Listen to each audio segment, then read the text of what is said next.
and it is given there as 0.967. The country that is extremely high would have 1. The only figure that you get is 1. The lowest you get is 0. You can get 0. So go next. Singapore, you can see that most of these are up to the USA 0.927.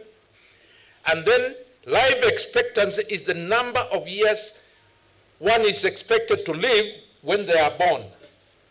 So Switzerland, on the average, 84 years.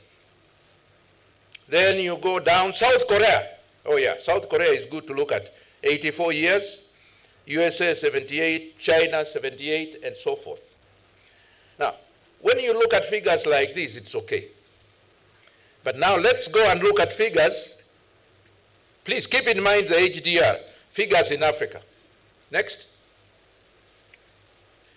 Look at Mauritius. The rank is at the left. So Mauritius is ranked 72 globally. Botswana, 114. Our beloved country, 146. We are number 146 out of 189, 190 countries. Our HDI is 0.601. Life expectancy, this is average. It's average figures. 64, 62.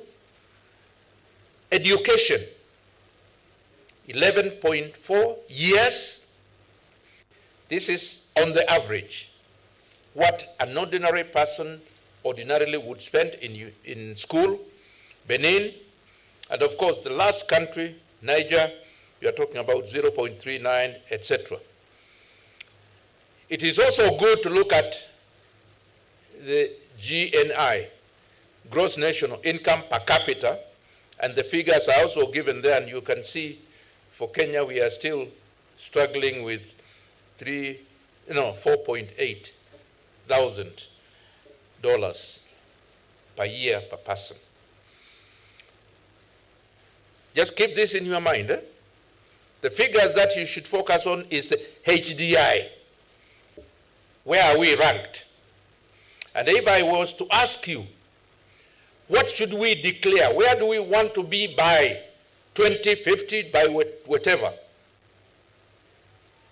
I would say, let's target 0.85. By then, we would say the life expectancy will be slightly over 80. There will be high level of income in our pockets. There will be better health. But most important, there will be more years spent in education. Just go back the previous slide and we just look at the education. Did you see? Norway, close to 19 years in education, average.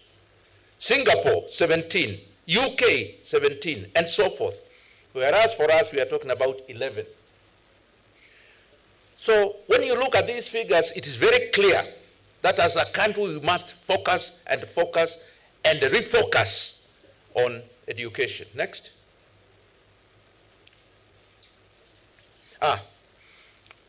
This one is for you. Don't try to remember the figures because they could be very confusing. But here, this is how much each country, and again, these are also ranked internationally, how much each country spends to create knowledge. You know, the knowledge, other than 2 multiplied by 2, which I learned way back in 1952. 2 multiplied by 2 is 4. But knowledge and what we learn keeps changing, isn't it? It changes, it changes, it changes. And the way that drives change in knowledge is through research. That's how you create new knowledge. So again, countries that invest heavily in creation of new knowledge have also high development index. Look at the number of researchers. For USA, for example, for every 1 million Americans, you have 4,452 researchers, individuals who are focused on trying to understand nature, trying to understand science, trying to understand cultural issues, create new knowledge for the benefit of all of us. GDP is 3.64 in the US. They spend 3.64 of their national income going to research. Denmark, you can see the charges. Look at Israel. By the way, don't tell me, but just go and check the population of Israel. And then look at how much of the GDP they are spending on research.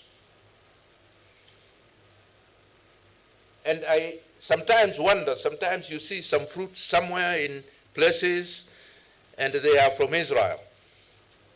Lakini hakuna mvua, hakuna nini, lakini for some strange reason, they have ways in which they can take water from the ocean with a lot of salt, and they do desalination, and then they water, and then they are able to export the apples. Okay? The only apples they don't import in Kenya is the Wambugu apple. Has any of you tasted that apple? Wambugu apple? Hey, you guys, then I need to take you to Nyeri. The South Korea is another one. Look at that. They spend over 5% of their GDP on development of new knowledge. Kenya. Now, for Kenya one, I have to confess and declare interest. Because some places I see figures of 0.4, 0. Whatever, 0. But the highest I saw was 0.6. So I quoted that, and so on. Look at the number of researchers per 1 million citizens, only 169. Those of you, please, in academia, these are figures that we can sit, and Madam VC, we can consult, so that we see if we can, and we can bring on board NRF and NACOSTI and so on, so that we verify these figures. You know, sometimes you get these figures from, Google and so on, but it's good for us to verify these figures. Next, so they spend a lot of money on that. This is just the numbers, and I have mentioned, you have seen them there. If you look at UK, it's a lot. Israel, look at the numbers, okay, per million. And then, of course, Kenya. Let's confirm the Nigerian one. The figure seems to be very, very low, but nevertheless, it is there. South Africa is rather high for the African region. So, if I were to give you a tutorial, just a brief one, is what do you think we should do as a country so that within the next 20 years, we lift our level of development to a level that our people are 90% happy and satisfied? Where do we need to increase? It is in this. And universities are the essential drivers of this development, because this it is because they are mandated to generate knowledge, they are mandated to create human capacity, they are mandated to ensure that they promote innovations. I just stopped there. I wanted to add in my presentation that they should also promote enterprises, okay, and support businesses. But I didn't put it because it looks like it's a major challenge for our institutions. But moving forward, it is very important for our universities to know You don't just generate the knowledge. You don't just do the innovations and keep them under the table. I think in Biblia, I can't remember who it was, somebody was doing some preaching, I think it was a lady, and then she said, you know, you don't light a candle in your bedroom and put it under the bed, or in your sitting room and put it under the table, because it's supposed to give you light, so you put it on top. So that is something that we need to reflect on as universities. Moving forward, we should be asking a university, the VC. So you tell us you have 50 innovations. How many of those have been commercialized? And if you say, I don't know, then too bad. Or if you say only one, then you say fine.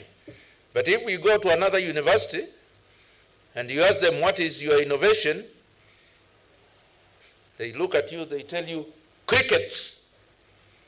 I am making biscuits out of crickets. You know what university that is? Joost. If you take their biscuits, they are fantastic. But they are made of crickets and so forth. They're innovative. And they are making money. And they are giving jobs. So our universities must begin to think like that. They raise the rate of socioeconomic development via reduction of poverty through job creation. That is important. I will just mention before I end my presentation the issue of small enterprises and remind me to tell you about why India is where it is today. Next.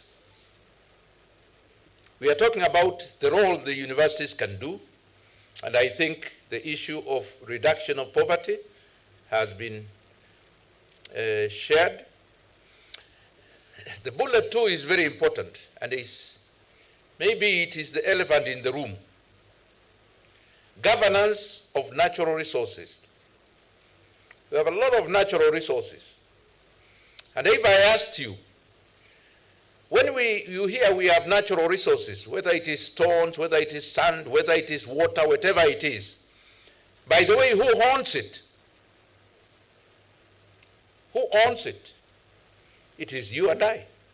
It is the public, and so forth. So who should determine how those natural resources should be used? It is all of us. Okay? If there are benefits, how do we share those benefits? Now, for those of you who may not have done science, let me tell you something that you should take home. There are two types of natural resources that are very crucial. One is called non-renewable. Non-renewable resource is a resource that you use, and then once you use it, it is gone.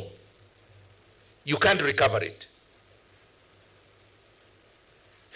Non-renewable resources include things like petrol, coal, cement making, and so on and so forth. Once you use it, that is the end. Now, for you to reflect on, if you have a non-renewable resource here, and then we say, let's make our life comfortable, let's exploit it and use it. So we do it, we use it. My question is this: what happens to our great-grandchildren, your great-grandchildren? So if it is petrol, oil, tumetumia yote, ikakwisha.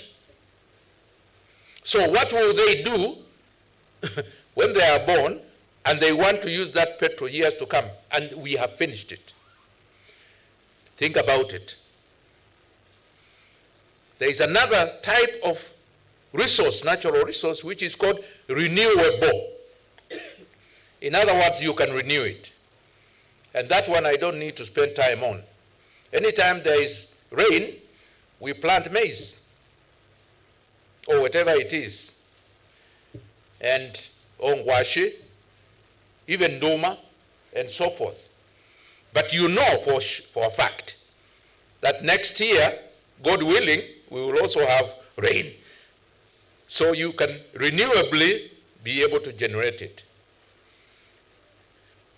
One of the things that you need to reflect about is this, that please, and you people will be in positions where you are making decisions on how to move forward, including the VC, your deputies, and your colleagues, is our Constitution says that whatever we have belongs to us, but also it must be shared equitably with our future generations. Equitably with our future generations. So don't just spend without thinking what the future will be. In addition to teaching, research, and community service, universities have, this is my reflection. And this one we can discuss. So we say the universities have three functions: teaching, research, community engagement, or community service.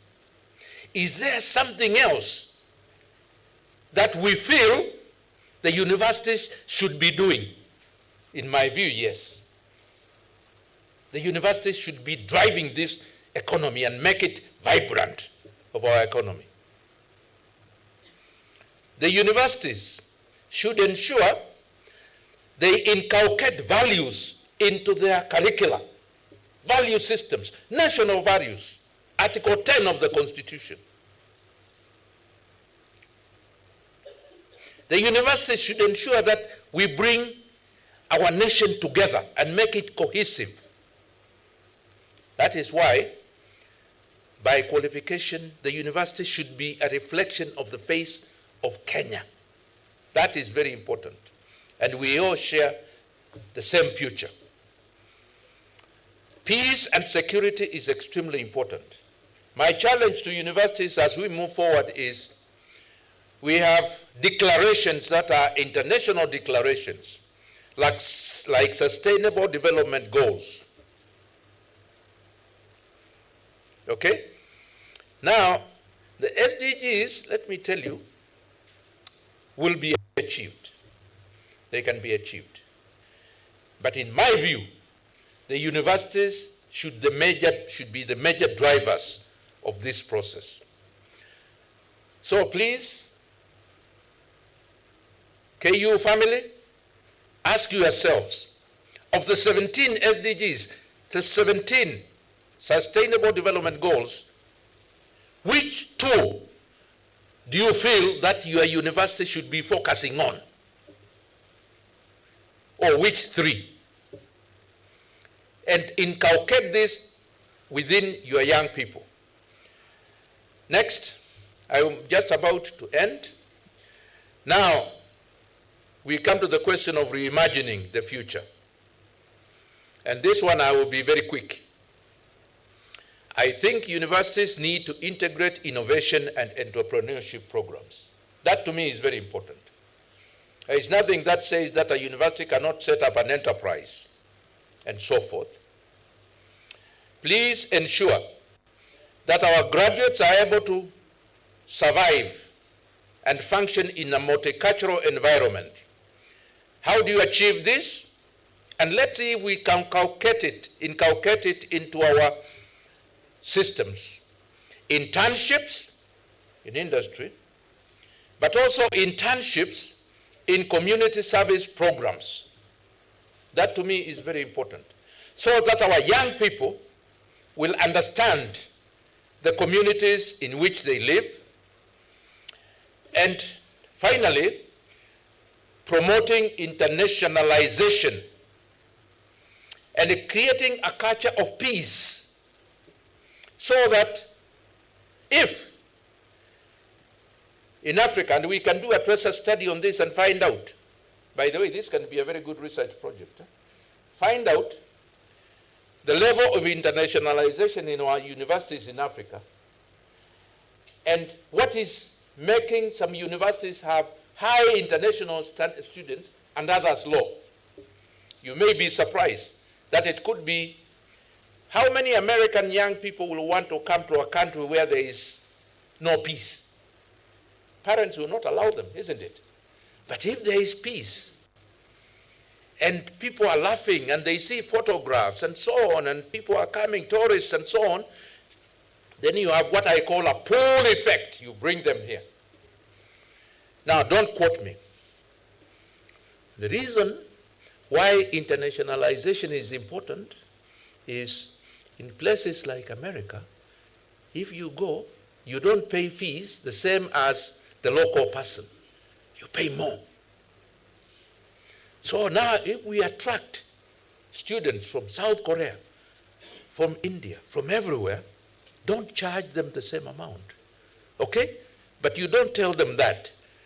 You just say, okay, you do this, double the fees, okay? By the way, go and check. Universities in Australia, universities in UK, universities in America are struggling. Not only our universities. Do you know why? Because very few international students are moving in those places. So, because they are offloading, let us unload. Let us enload ourselves and attract students from these places. Let's be peaceful. Let's be a community that everybody wants to relate to, where there is fantastic culture, where there is unique programs, and so forth. And you know, when they come, and this again, don't record it, when they come here, you ensure that they don't necessarily go back. They use their knowledge here. So ensure, if it is ladies who have come here, ensure that there are young men around. If it's vice versa, then you have vice versa around, and so forth, so that we ensure that we are bringing people on board. Internationalization is extremely important. And to me, the only way you can do it is have attractive academic programs that the world will be looking at. Next. I will go very quickly on this one, because please, as we think of our educational system, as we think about universities, let's think of the instruments, the policies that guide us. And among them is the Constitution. Here I have just taken a few. I would recommend that please, as a university community, please integrate Article 10 of the Constitution. It talks about values. Values. What is it about us that makes us unique and different? Values. But Article 11, by the way, you know the Constitution has a lot of articles. The ones that come earlier are more important than the ones that come later. So when you say Article 11, it is very important. It says that culture is the collective and cumulative civilization of the people of Kenya. Our culture. How many of our universities ensure that they inculcate our culture in the education system? The Constitution says the state shall promote national and cultural expressions through literature, arts, science, libraries, and so forth. Am I making some sense? Please think about it. Which institution, which organ in Kenya can best promote national cultural expression through literature, arts, science, and libraries? It is the universities. So, on an annual basis, you ask them, what have we done to do this? But the one I like most is this one, and I will read it slowly. Recognize the role of science and indigenous technologies in the development of the nation. That is not Munavu speaking. That is our Constitution. It is the one that says, recognize the role of science and indigenous technologies in the development of the country. Which organ is best suited to do this? It is our universities, both public and private. Very important. And finally, promote intellectual property rights of the people. We have a lot of intellectual property rights which are not protected. People just come here, take things and disappear. They use them. We don't benefit, and so forth. Artifacts even have been taken from this country and they are put in Smithsonian Institute, Kew Gardens for plants which are unique for this country. For your information, even some of the drugs that we use, if you can write it, write vincristin and vinblastin. You know them, huh? You know where they come from originally. The plant, yeah. And the plant just grows here in Kenya. If you go to Cabernet, how many of you have been to Cabernet? Okay, nobody. How many of you? Yeah, when you go from Cabernet, you are going to Kerio Valley, hiyo valley yote. Kwa hiyo, unaona, this fruit, this flower, it's called Catharanthus roseus. Okay? And you take the roots, chew, childhood leukemia gone. Okay? Now, it is here. It has been taken. Who is benefiting? Other people, not us. Our universities need to really begin to look at this. And you can even do a tracer study. Find out, madam. Let's find out. Do it. Don't do it alone as a university. Join together all the VCs and let's find out what has been taken out of this country. You can include the museum to work with. What has been taken out of this country? Plants and so on. And then we now be bold enough and say, we want our things back. Some countries in West Africa now are beginning to say, we want repatriation. How many of you are lawyers here? By training? Oh, you don't have a learned friend, eh? Yeah, we need your... Oh, yours, eh? In Parklands? Yeah, oh, I understand. She's very protective of Kenyatta University. Yeah, that is okay. I don't need to spend time on this. This is very clear. Next. This is also very clear. And this is, let me just read this because it's very important. It touches on what I was saying. The citizens have the basic right to a clean and healthy environment, including protection of the environment for the benefit of present and future generations.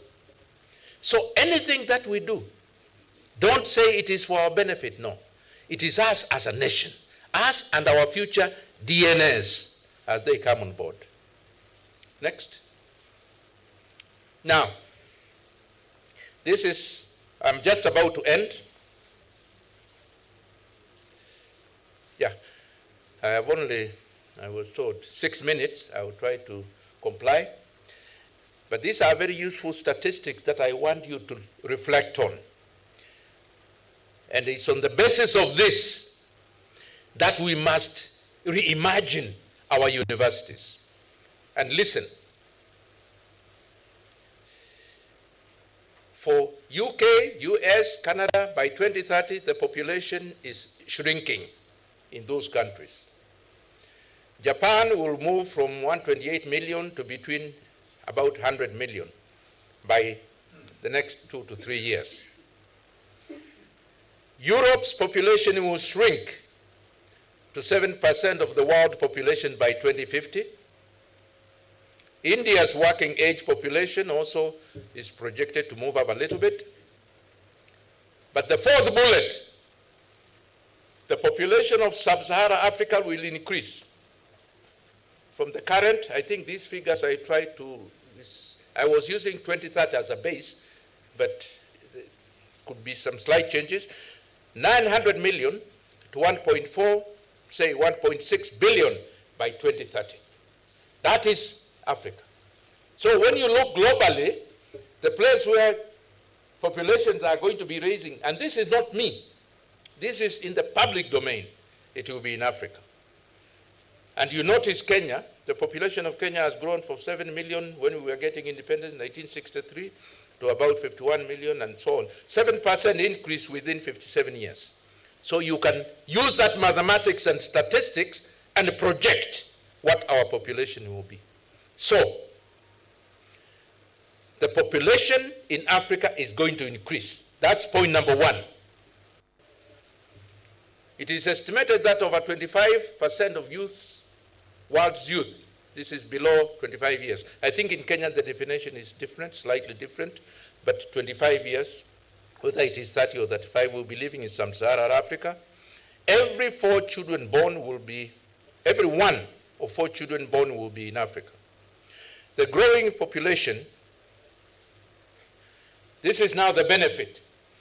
The growing population is a source of talent and energy to be harnessed in development if only they are properly educated and skilled. They will move to other countries to provide services, but they can only do that if they are properly educated. This, to me, is a major opportunity for Africa. And that opportunity is anchored in our educational systems, ecosystems. That is anchored. That opportunity will be anchored in our universities. So when we think of our universities, let's look at our universities, let's thumb our chest and be proud.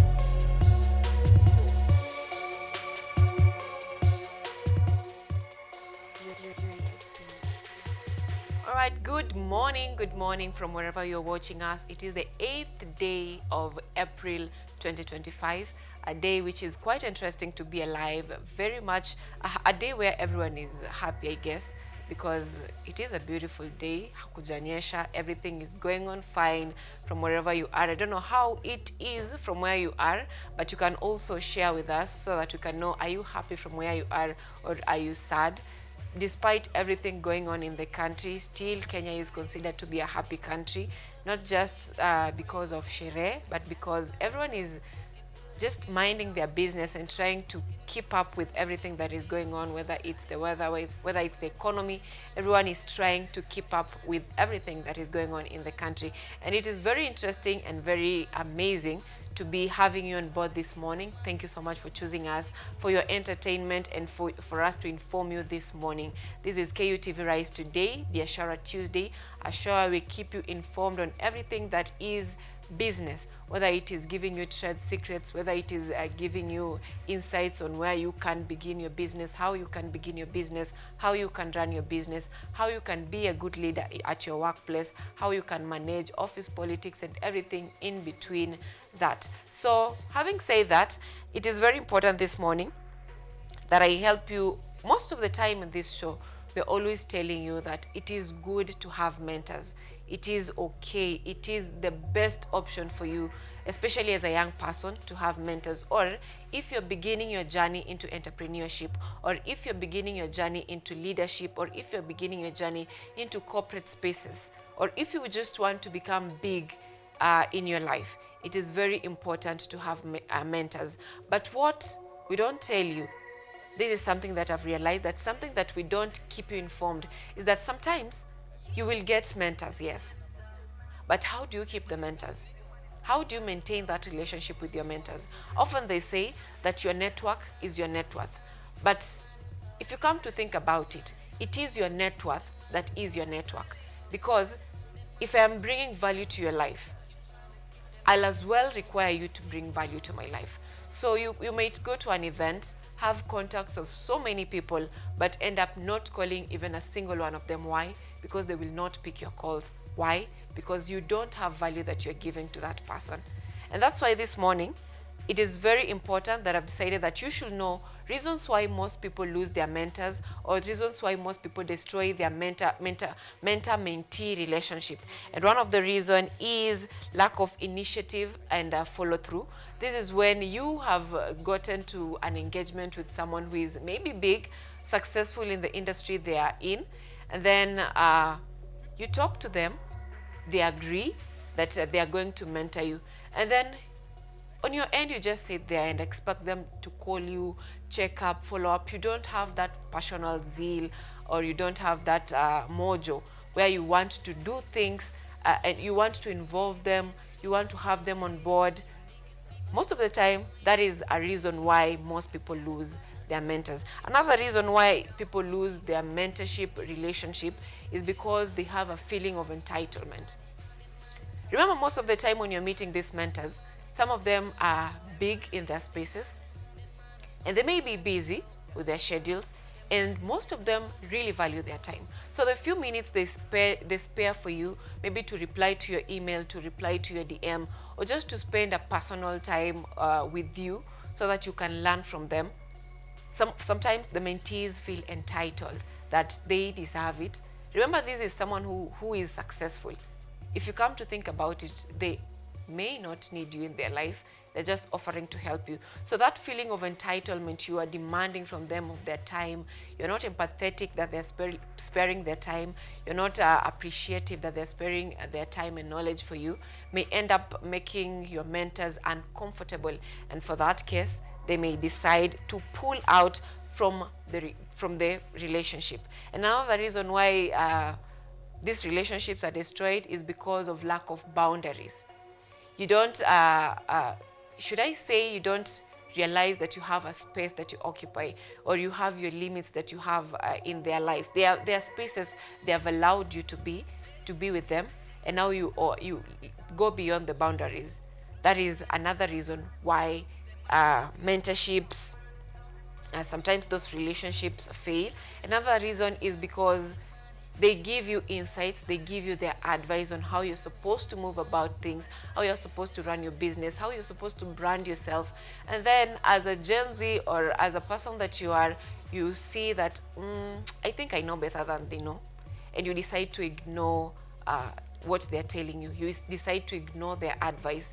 And also, on that same note, you don't give feedback on how your progress is, how you're doing in your business, how you're doing as a person, how you're progressing in terms of your relationship with other people, your networks. You don't give feedback. So in that case, your mentor feels irrelevant in your life. That is another reason why these relationships are broken.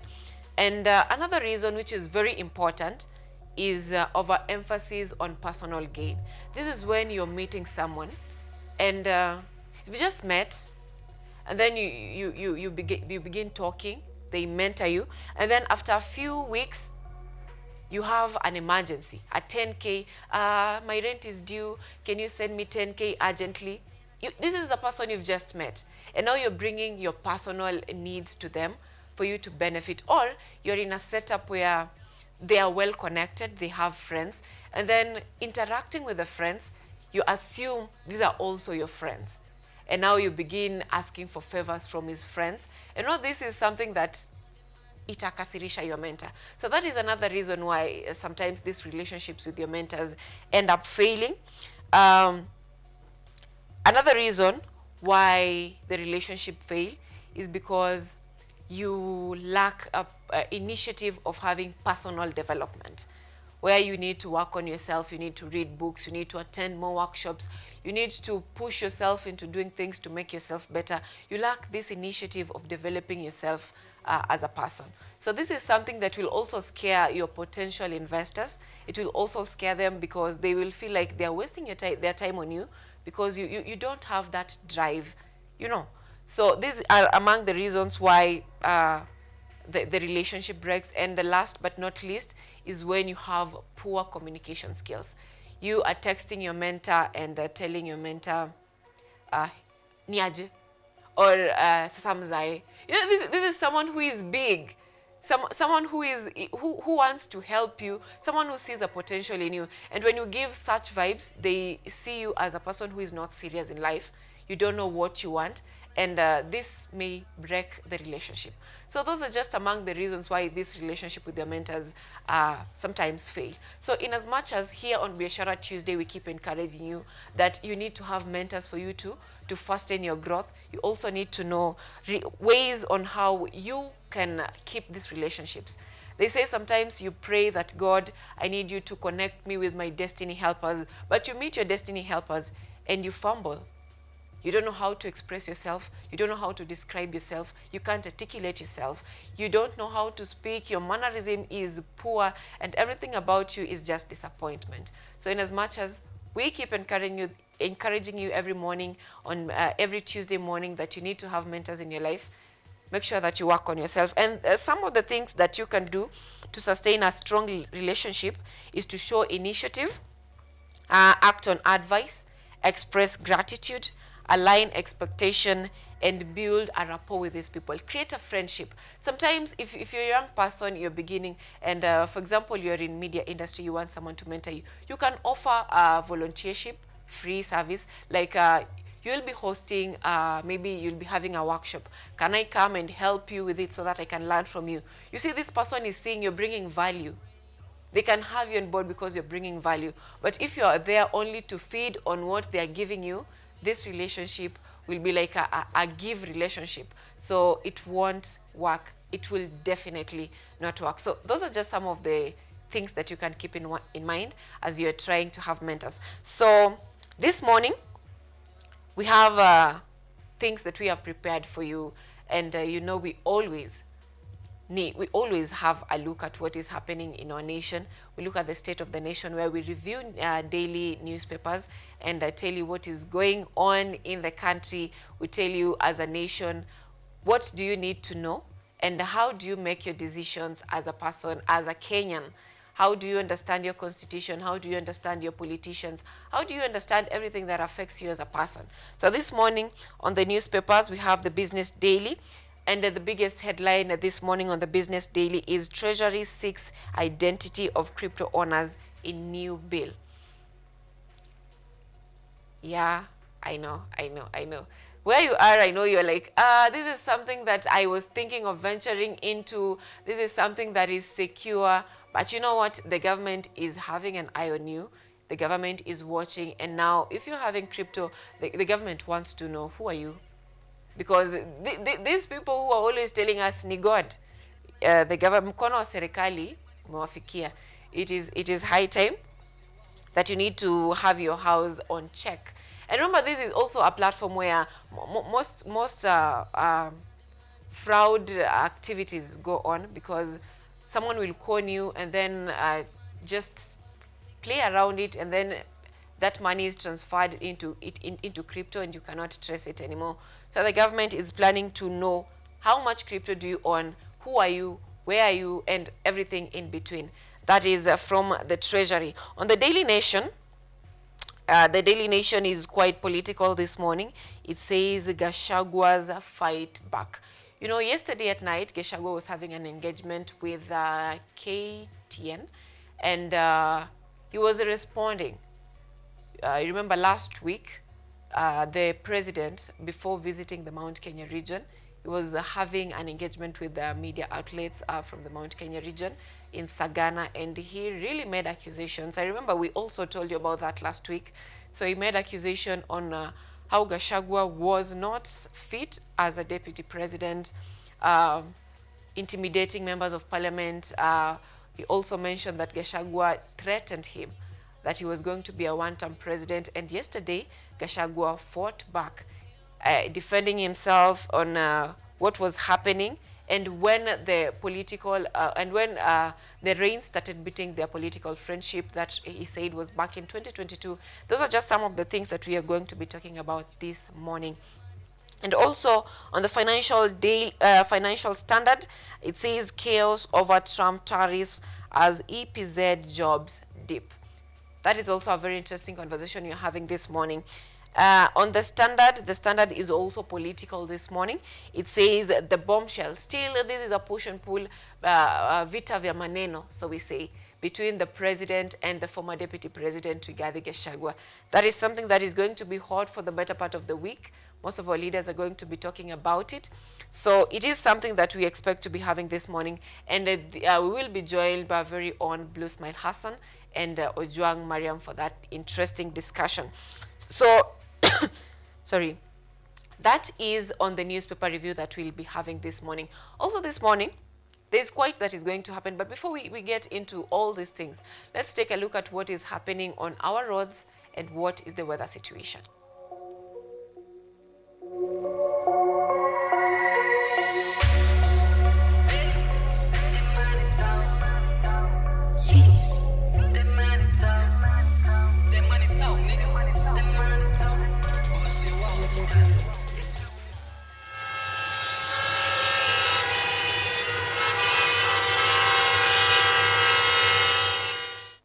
Now, what is happening on our roads and what is the weather situation? Let's begin with the weather situation.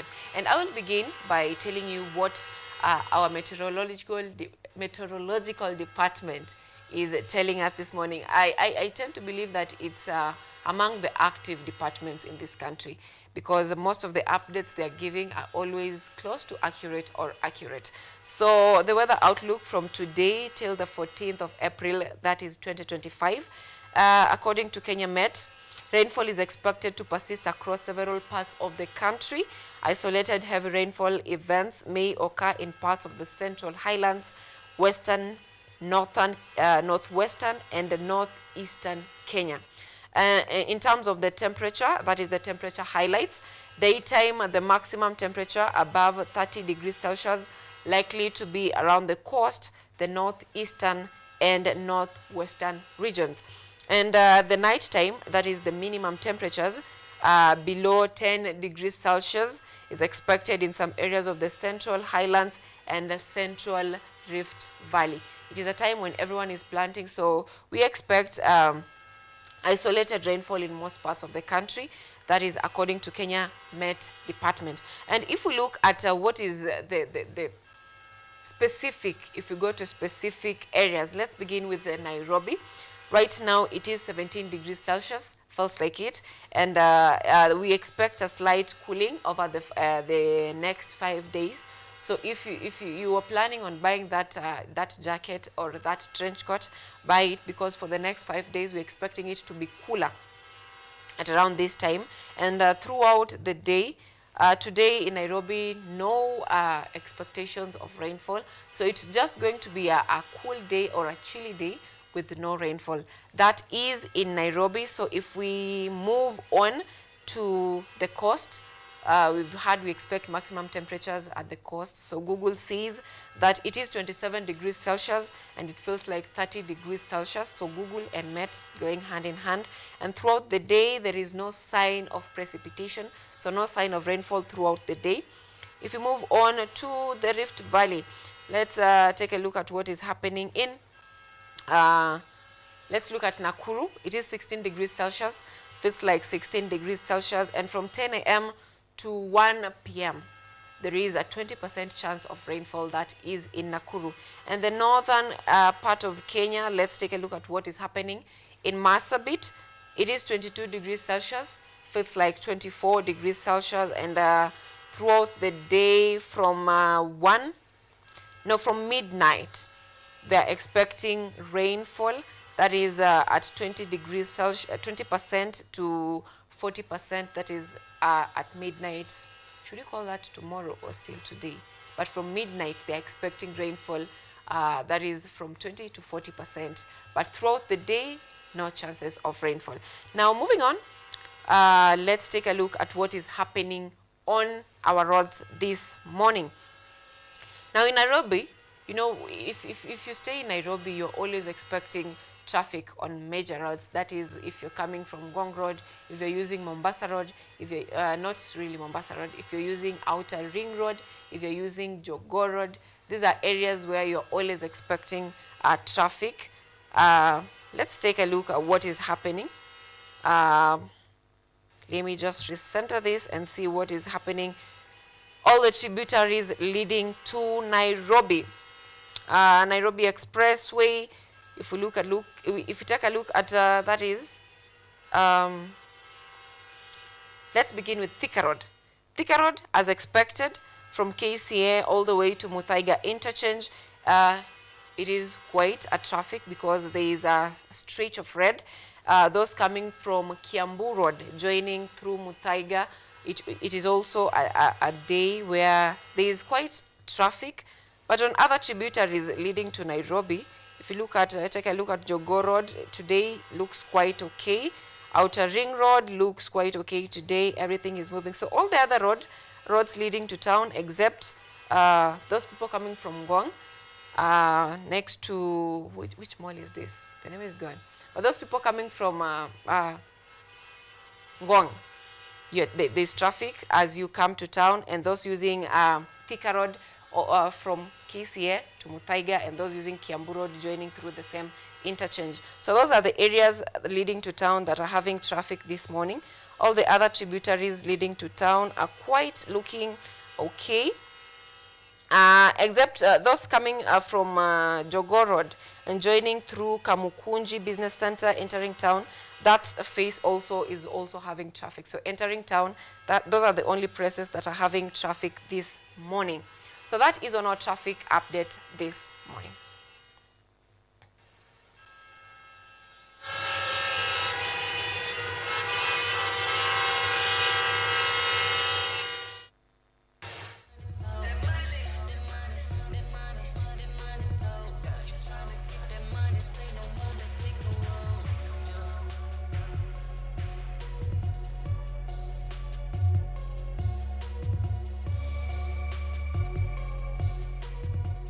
Now, this is a very beautiful day. Over the weekend here at Kenyatta University, there are quite a lot of activities that are happening in the university. We all know that Friday was International Day of Sports for Development and Peace, World Day of Physical Activity. So in Kenyatta University, we really value these things that deals with peace, that deals with fitness, that deals with peaceful coexistence among ourselves as a university. And it's a time when the students are preparing, or they are doing the exams. So if you're fit, it's also good for your brain. So over the weekend, that was on Friday, Kenyatta University was having sports day here in the university. And for us, it was a day where we had walks, and we also have a very interesting things, aerobics and dance fitness session. I am a gym rat, and when it comes to aerobics and dancing as fitness, I will definitely choose that, because if you look at other parts of the gym where there is weightlifting and all that, you know, I'm just a girl. It's a lot. But when it comes to aerobics, where you're dancing while working out, keeping your body fit while having fun, that is very interesting. So that is what we were having here at Kenyatta University on Friday, and it was all smiles all the way. People are having fun while building their bodies, while making themselves fit, while interacting, while making connections with friends, because we had so many people coming in from the lecturers, those fitness trainers that you're always seeing around. Because I also had a friend who called me and asked me why I'm not here and is not part of Kenyatta. So it brought a lot of people on board, where everyone was having fun while keeping their body fit. So that we'll have a few remarks of the event on what was happening from university leadership in just a bit. And also over the weekend, still on peace, we had a Thanksgiving prayer service that was an interdenominational service that brought together different denominations. Muslims, Christians, all came together for a Thanksgiving prayers that was meant to pray for the university, pray for those who are fourth years and those completing their campus, planning to leave, to go into the job market, praying for the needy in the society, and just generally thanking God and Allah for the mercies that He has provided for Kenyatta University and the country at large in terms of peace, in terms of peaceful coexistence. We'll also have remarks on that later on as we move on with this coverage this morning, or as we move on with Biashara Tuesday this morning.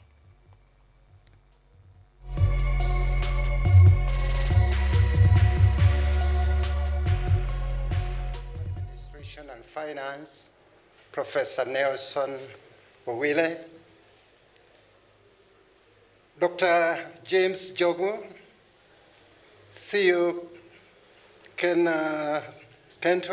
UNESCO, represented by Dr. Joel Agoto, Brian Mulama, Nairobi County Executive for Youth, Anne Gashaya, Director Education, Mr. George Kabilo from Nakanda, Mary Kabilo from National Cohesion and Integration Commission, the Chair of the Department of Physical Education and Exercise Science,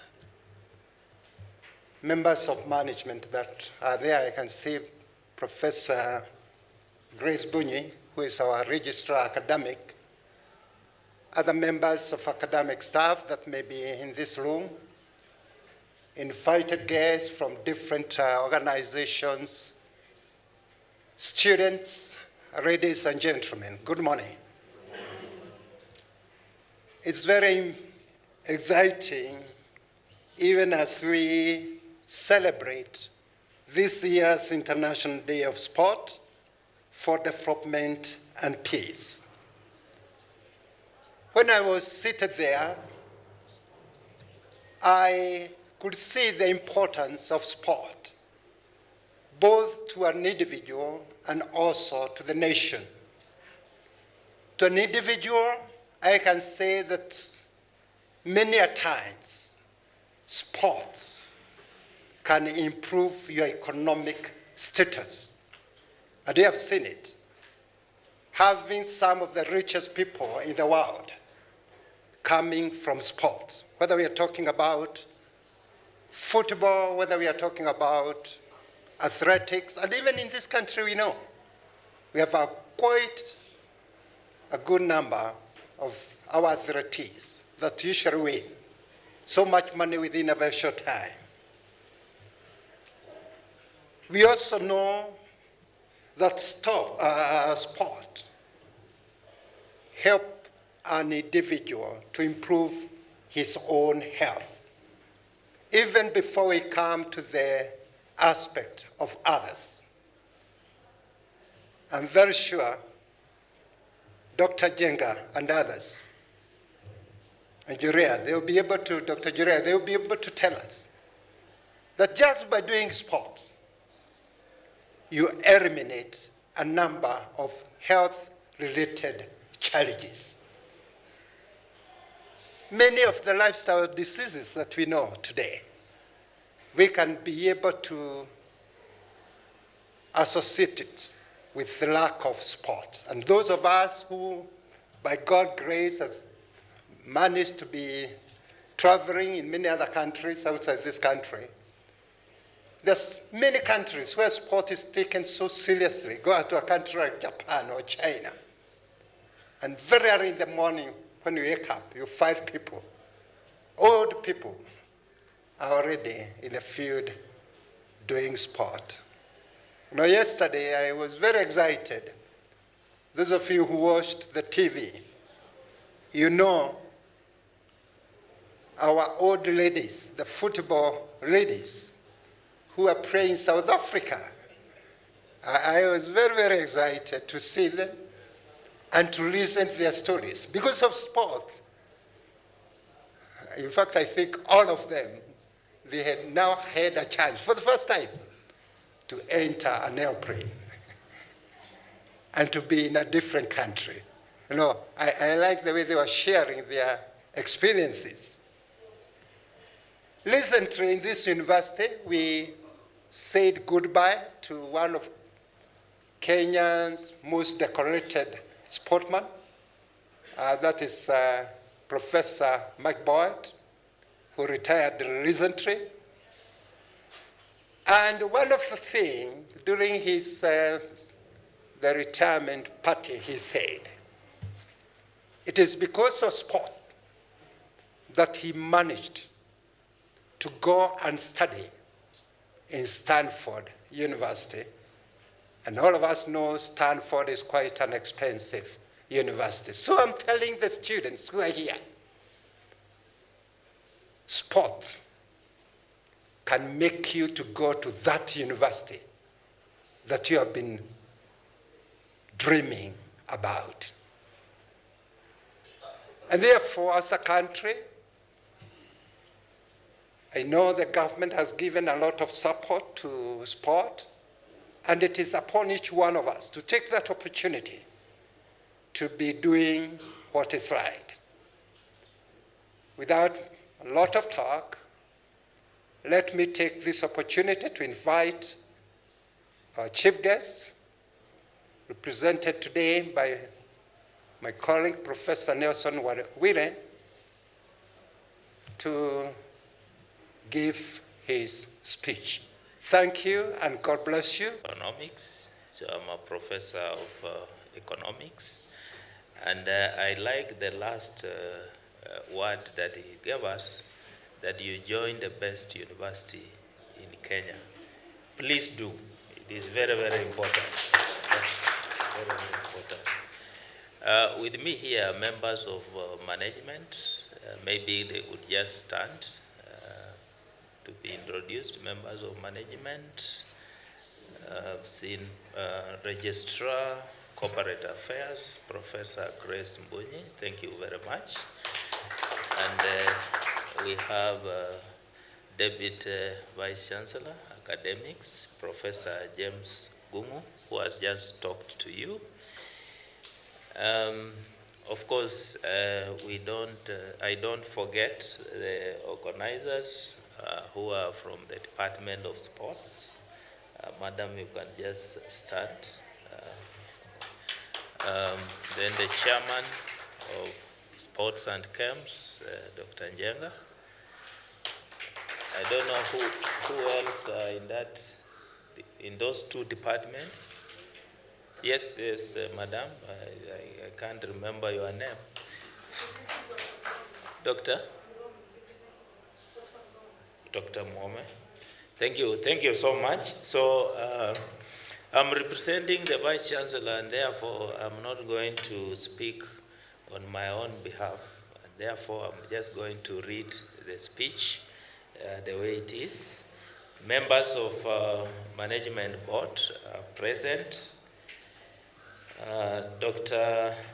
Njogu, who is represented by Dr. Joel Ongoto. Ms. Mary Kabiru, Commissioner of National Cohesion and Integration Commission, I think. You are representing. Okay, thank you. George Kabiru,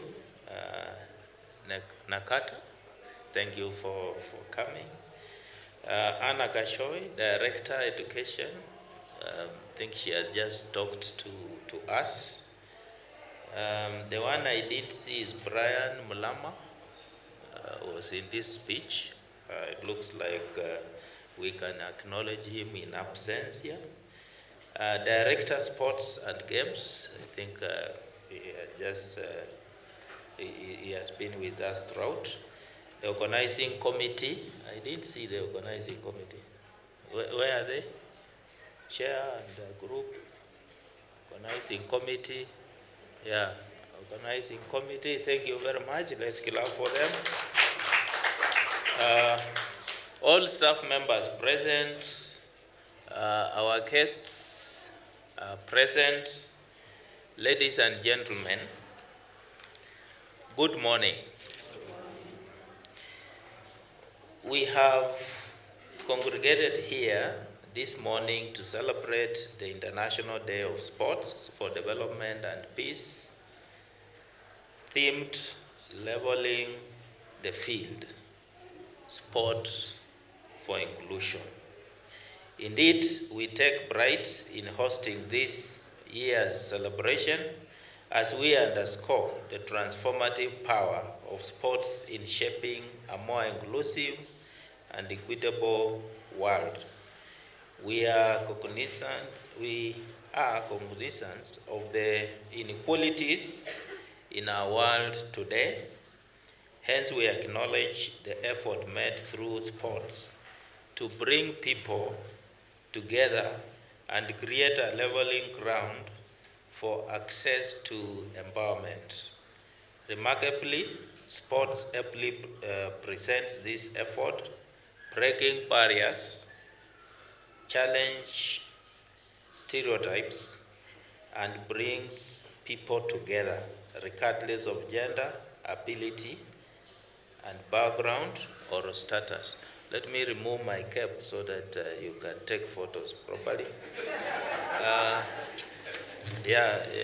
Ladies and gentlemen, the government of Kenya acknowledges the role of peace in enhancing socio-economic development. The national anthem lays emphasis on peaceful coexistence as a prerequisite for nation building, while the national goals of education strive to promote sustainable development, peace, social justice and responsibility, respect for diversity, international consciousness and national unity, moral and religious values. In addition, Kenya Vision 2030, which is the blueprint for socio-economic and political development, underscores the need to diffuse a culture of peace and respect for the sanctity of human life through social institutions and engagements such as sports. Universities have a significant role to play in promoting sports and peace building due to their educational, scientific, and general social functions. Studies show that education has both the capacity to promote peace as well as exacerbate the conflict based on basic ideologies of its delivery. In this regard, there is need to integrate sports peace within the core academic activities, that is, teaching, research, and community engagement. This will enhance our capacity to promote constructive dialogue, to address inequalities in Kenya, enhancing capacity for collaboration and peace building, as well as support reintegration, reconciliation, and psychological support for long-term healing in post-conflict setting. Today's theme therefore calls for hard work in promoting equality and inclusivity in our immediate environments, including the much marginalized people who may not have great exposure to sports. Indeed, as a university, our key clients are youth, of whom are in many ways marginalized by limited information to opportunities in sports, affordability of sports programs, as well as competing interests. Ladies and gentlemen, at Kenyatta University, we believe in providing a conducive environment of learning and expansive growth of talents for our students. We have a fully fledged Directorate of Sports and Camps that supports our students who have diverse talents in sports. I wish to applaud the different teams and individuals who have continued to promote the Kenyatta University brand through sports. Samson Ochuka Opio, a final year student of law, won a silver medal in the men's T7 long jump during the 2024 Olympics in Paris. Our football team excelled during the 10th FASU Games in 2022, participation in the World FASU Games in China in 2023, and in 2024 participated as defending champions for the 11th FASU Games in Lagos, Nigeria. Other teams such as handball, athletics, badminton, volleyball, and taekwondo have brought home an array of trophies from diverse competitions. This is a testament that Kenyatta University is a premier university that offers holistic learning and career development for our students, giving them both local and international platforms to excel. Remarkably, Kenyatta University appreciates the value of sports, hence has continued to develop innovative programs that increase access to sports. We have robust sports programs run by the Directorate of Sports and Games, Department of Recreation and Sports Management, and the Department of Physical Education and Exercise Science. As the premier university, we are leading in preparing human resources in the area of sports and physical education. In equal measure, we are leading in providing sports for holistic student development. In particular, we are keen on using sports to promote quality of life and mental health amongst our students. These initiatives speak to our strategy of leveling the field and promoting accessibility to sports. Celebrating this day at Kenyatta University significantly speaks to our core mandate in promoting sports and games. We consider this event specifically important since it enables us to connect more extensively with the industry stakeholders. And in conclusion, I wish to acknowledge key partners present in this celebration who have been very instrumental in this journey of promoting sports for peace and development. We have National Cohesion and Integration Commission, is represented here. Nairobi County Government, I've not seen them. The Kenya National Commission for UNESCO, you have heard from Dr. Joel. Kibera Amani, I've seen, they are around with us. Udawala Star Sports Club, thank you so much for coming. I also wish to acknowledge the Directorate of Sports and Games for your commitment in nurturing the diverse talents that we have within our community. And they are here. And as Michael Jordan once said, talent wins games, but teamwork and intelligence win championships. Always remain a compact team that aims at winning championships in Kenya and beyond. And now I wish to declare the celebrations of the International Day of Sports for Development and Peace officially opened.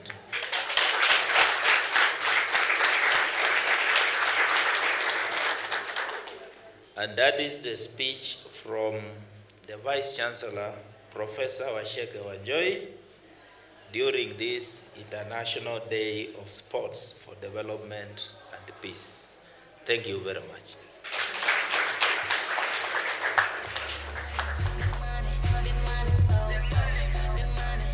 Now, what a better way to deal with the current economy in this country than to dip your mind into sports? That was the International Day for Sports that came earlier for Kenyatta University on Friday, but the International Day for Sports is on 6th of April. So it brought together so many people who came together to look on how they can build peace among each other, interact with each other, try and fight drug and substance abuse. Remember last week when we had a conversation on the launch last week on digital well-being and wellness, our guest said that they are bringing together youths, the young children, and teaching them about digital literacy through sports. So sports is a very diverse adventure that brings together brilliant minds. We've had the speaker who has just concluded saying that there is a Kenyatta University student of law who got a silver medal for just participating in sports. So it is something that you can participate in regardless of your profession. There are different areas where you can be part of. You can do badminton if you feel that you are too classy for football. You can do other games. You can engage in so many things. You can do golf, you can do football, you can do hockey, you can do badminton. There are so many games, there are so many sports activity that you can do, and you just have to look out. There are people who, you've heard of residences where people come together for a run, like a cancer awareness run. You can participate in such activities. This morning when I was coming to work, that is along Thika Road from Bypass to Kenyatta University all the way to Kawasukari. Along the way, you see people running. It is 6 in the morning, but people are running. So why do you wait until that age when the doctor has told you that if you don't exercise, you are going to be, your life is in danger? Why do you wait until such time when you are forced to go to the gym, you are forced to have that morning routine? Why not start now, especially for the young people? Remember, a healthy body makes you confident. It makes you more productive. If you notice, if you're at a setup where it's a corporate setup, those people who work out, those people, and I'm not saying that if you're working out, you're going to the gym. No. If you're running, you're jogging, you're skipping rope, you are doing something to keep yourself active. If you look at those people at workplaces, they are more active, they are more productive than those people who just, let me call a spade a spade. Those people who just sit around, lazy around, eating burgers, eating chicken wings. You're just feeding yourself on junk. Your level of productivity is lower compared to those people who actively participate in physical activities. And remember, if you're participating in physical activities, your body will also call you to take meals that are good for your health, natural. You'll find yourself liking a managu. You'll find yourself liking guashe. But if you're not, you'll find it not tasty. If you participate in physical activities, you'll find yourself, you're just in good moods. You're a happy person. You're focusing on things that are healthy to your mind, and it also builds your discipline and resilience. So in as much as it is a one-day thing, World Sports Day, you should make it a daily thing. You cannot, for some reasons, some of you may not be able to have that daily practice of doing exercise. But remember, you only need at least 10 minutes. You have 24 hours. 10 minutes. How much time do you spend on your screen? How much time do you spend on TikTok? How much time do you spend just lazing around? So you can just take a walk. If you're having a car, you can stroll. If you're having, you can go to the gym. You can skip at the house. You can do something. So that is very important for you to consider your physical exercise. It makes you more productive. Now, I had mentioned earlier that Kenyatta University held interfaith prayers on a Sunday that brought together different denominations, Catholic, the Protestants, the Muslims. They all came together for a prayer service that was meant to help them praise God, build peace. And from the sermon, that was from KU's Catholic chaplain, KUCC chaplain, he said that most of the time, as a country, as a people, we are not grateful for what the Lord has done for us in our life. And his greatest message on Sunday was of gratitude, that in everything that you do, you should always be grateful. For the little things, for the bigger things, you should be grateful. For the friendship, for the family that you have, everything, for the good health, for your beauty, for your cuteness as a man, for your physique. You should always be grateful. Always find something to be grateful for. If you focus on the positives in your life, you always tend to attract more positive things into your life. But if you focus on the negativity of your life, you'll always have more problems in your life. So that was just on the interfaith prayers that was held here at Kenyatta University on Sunday. And now at this point, let's get to hear what our Vice Chancellor, Professor Washeke Wanjohi, had to say.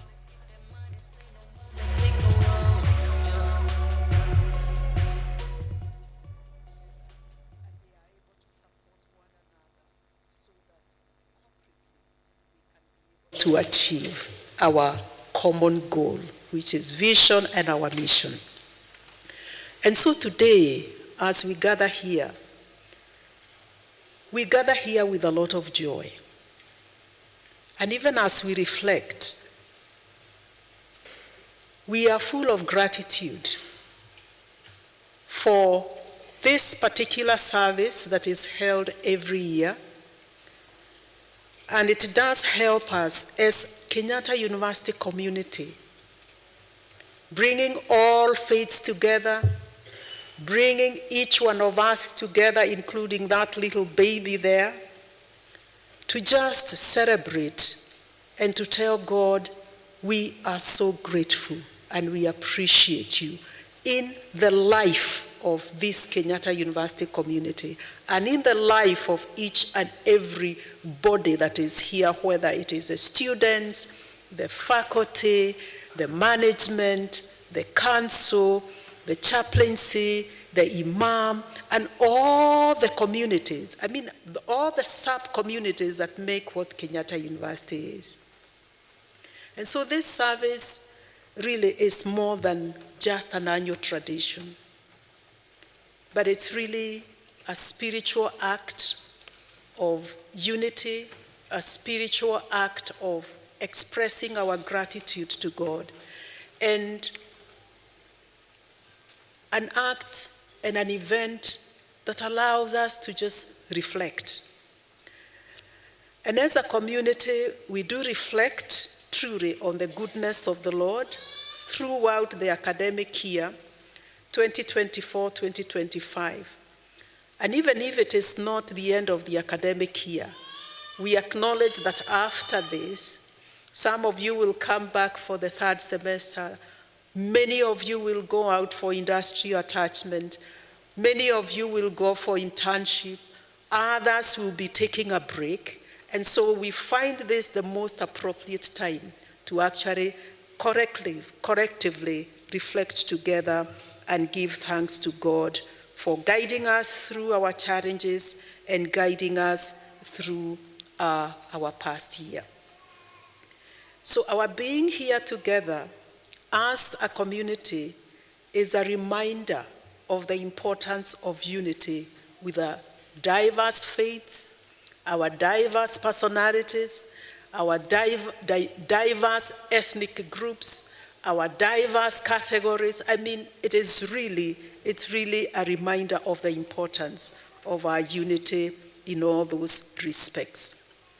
And regardless of our individual beliefs, we are bound together by our shared humanity and our common desire to live harmoniously, to live truly as a community, and to seek blessings collectively and together upon each one of us, individually and corporately. We are united by the successes that we have achieved and the challenges that we have faced together and have been able to overcome together. Our theme this year, rooted in gratitude and flourishing in unity, drawn from Colossians 2:7, could not be more timely. It invites all of us to look back with thanksgiving and looking forward with a lot of what I call ascending hope. Our hope has to continue increasing regardless of the challenges that we face. Indeed, Kenyatta University has experienced immense growth and divine favor over the years, and we truly have every reason to give thanks. In the academic year 2024-2025, it has brought abundant opportunities for us as Kenyatta University community, as individuals and different categories, and we have also made notable achievements, which I will highlight because it is part of our reflection to help us give thanks. In October 2024, Kenyatta University, as you are aware, was ranked the best university in Kenya by the Times Higher Education World University Ranking 2025 series.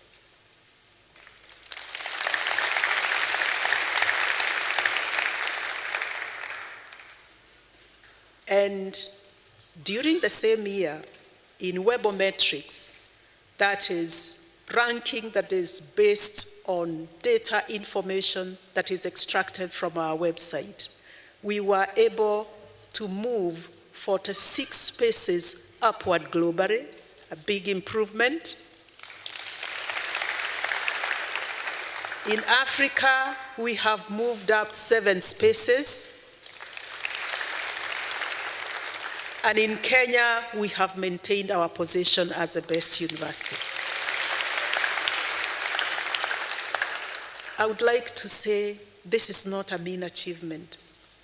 And as Kenyatta University community, and as your Vice Chancellor, I owe this to divine enablement and to us being able to walk together and work together towards our shared goal and our shared dreams. And so thank you very much for your commitment to this journey. In November 2024, Kenyatta University won the Academia Innovation Award of the Year at the Kenya Innovation Week 2024, the Africa Edition Awards. I don't know what you attribute this to, but I know there is a God, and all of us pulling our strengths, our synergy together for us to be able to achieve this. In the same year, actually in the same month, Kenyatta University, again through its Global Tourism Resilience and Crisis Management Center, East Africa, received the prestigious Tourism Resilience Award in London in her critical role in promoting tourism industry in East Africa. And in this particular event, I was privileged to join the Cabinet Secretary in charge of tourism and wildlife to receive this award on your behalf.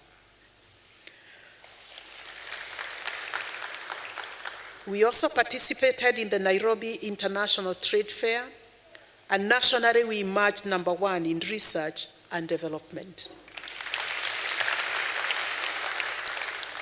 It is in the same year that the digital school, that is our DISVO school, was accredited by the Commission for University Education.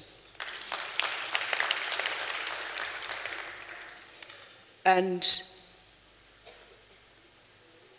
ladies and gentlemen, it is in the same year, because Kenyatta University sets pace, that we were able to graduate the first cohort of competence-based education in the December 2024 graduation. As you are aware, we were the first university to implement and start the implementation of the competence-based education from 2019. And so we were able to graduate successively our first cohort, and I'm sure if they are not already in schools, they will be posted soon to start delivering based on the training that they received. And for this, we are very, very grateful.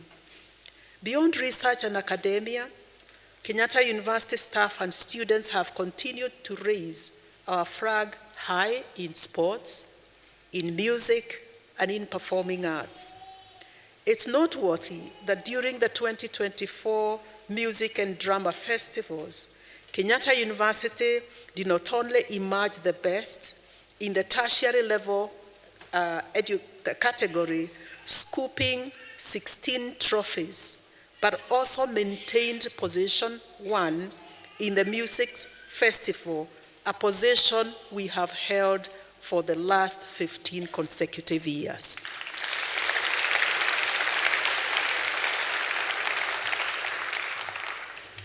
In the same year, that is in August 2024, our student of law, Samson Ojuka, won a silver medal in Paris 2024 Paralympic Games, making a new Africa long jump record.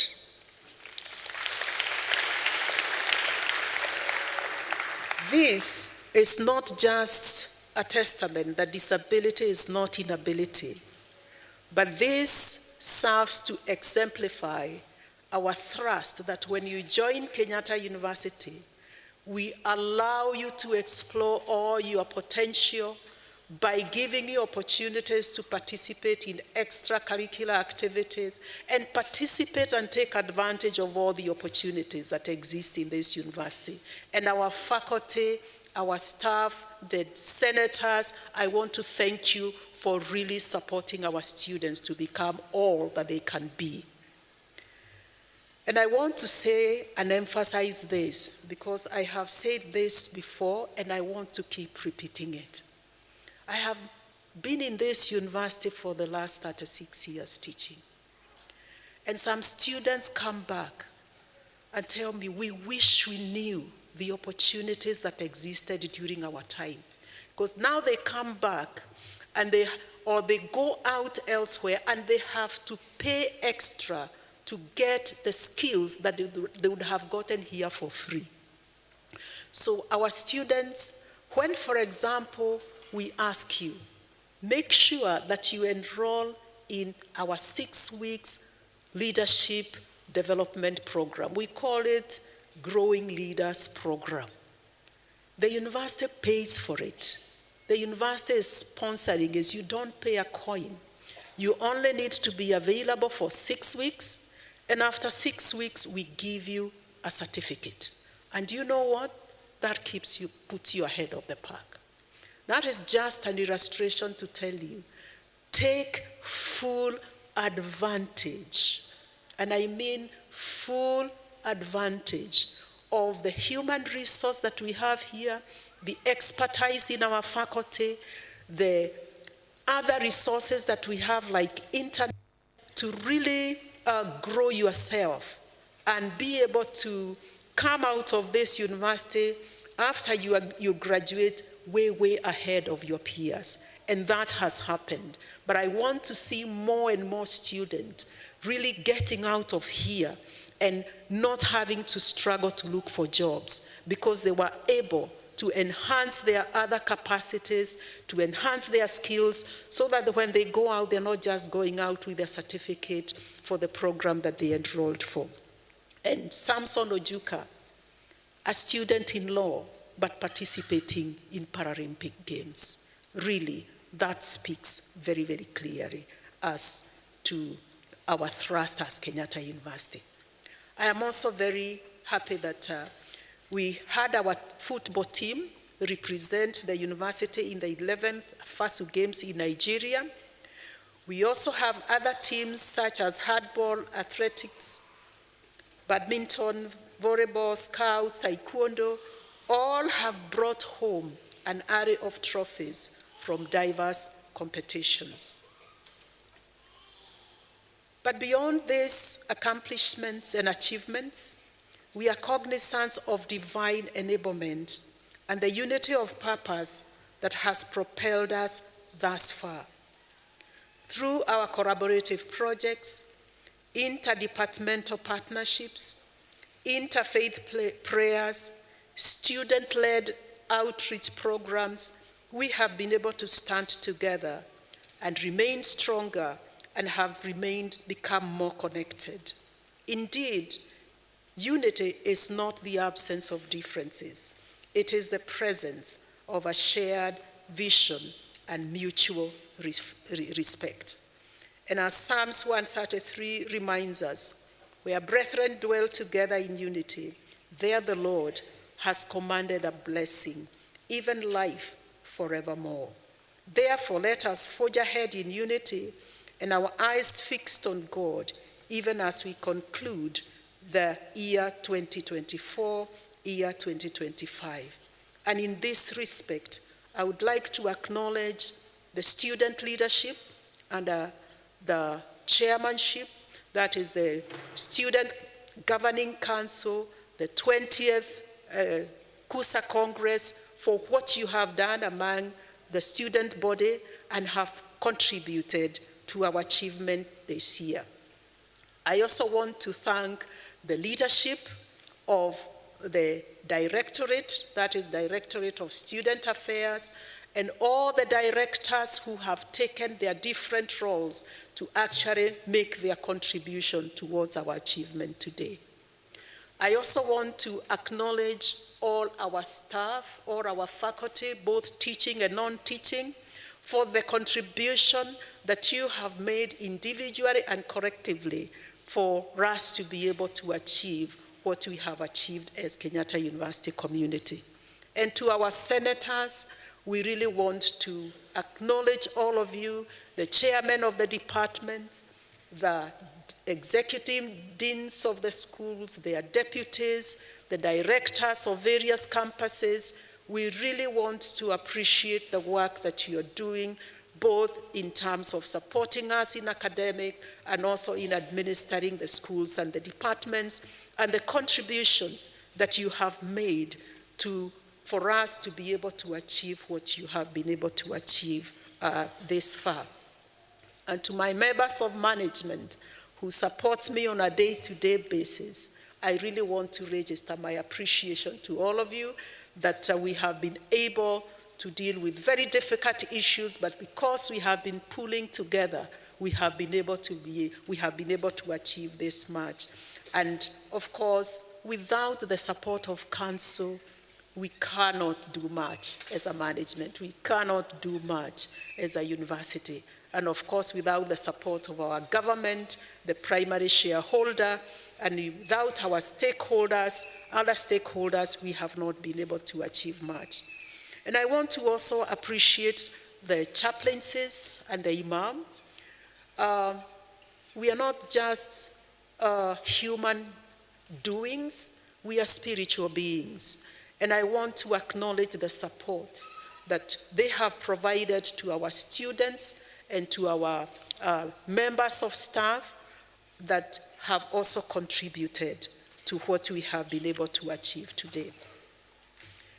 I have enumerated to you many successes, and we celebrate those successes. And it is because we have remained with one philosophy. We don't say our glass is half empty. We say our glass is, can I hear that? Our glass is half full, isn't it?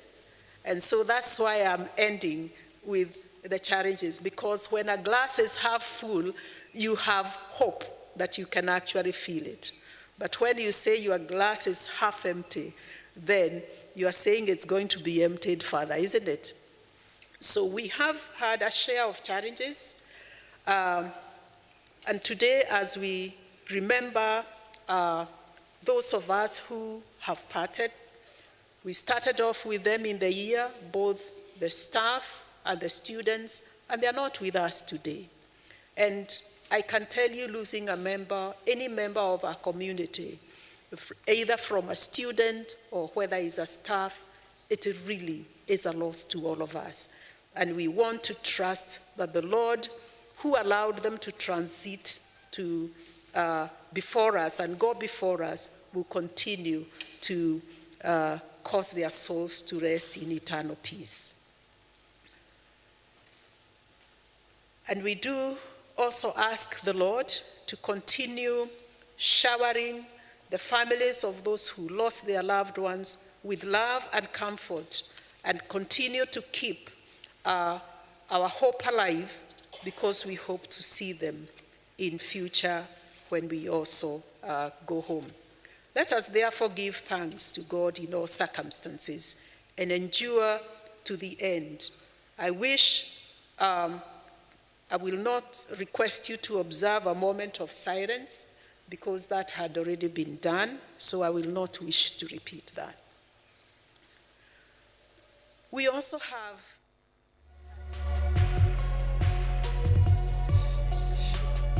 Now that is the interdenominational prayer service that was held right here on Kenyatta University on Sunday, and quite a lot is happening in Kenyatta University. If you listen to our Vice Chancellor, Professor Washeke Wanjohi, you understand that KU is not just a university where students come to get their degrees. It is a university that brings up a person holistically, whether it is spiritually, whether it is socially, mentally, building your connections and everything in between. You come out of Kenya, you enter into Kenyatta University. If you are intentional and you take advantage of programs that are going on in the university, you will definitely come out an all-rounded person. Remember the International Sports Day that was happening, where you meet mentors, you meet people who are focused on building themselves and making themselves better. Also the public lecture that happened 3 weeks ago, where the public is engaged on how to build sustainable, the sustainable future, coming up with sustainable plans and goals, initiatives that helps you come out as a good entrepreneur. So these are just some of the programs that are in campus right here on KU to make you as a student or as a person who is part of Kenyatta University family come out an all-rounded person. And just mentioning that 2 weeks ago, there was a conference that was a partnership between Kenyatta University and Lancaster University. And the workshop, rather, was meant to equip the upcoming generation or promote gender equality and employability through entrepreneurship in STEM.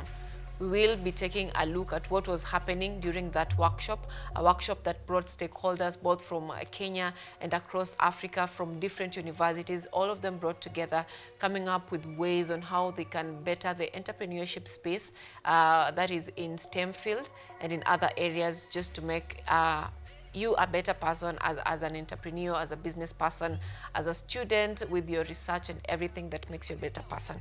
So let's take a look at what was happening on that workshop.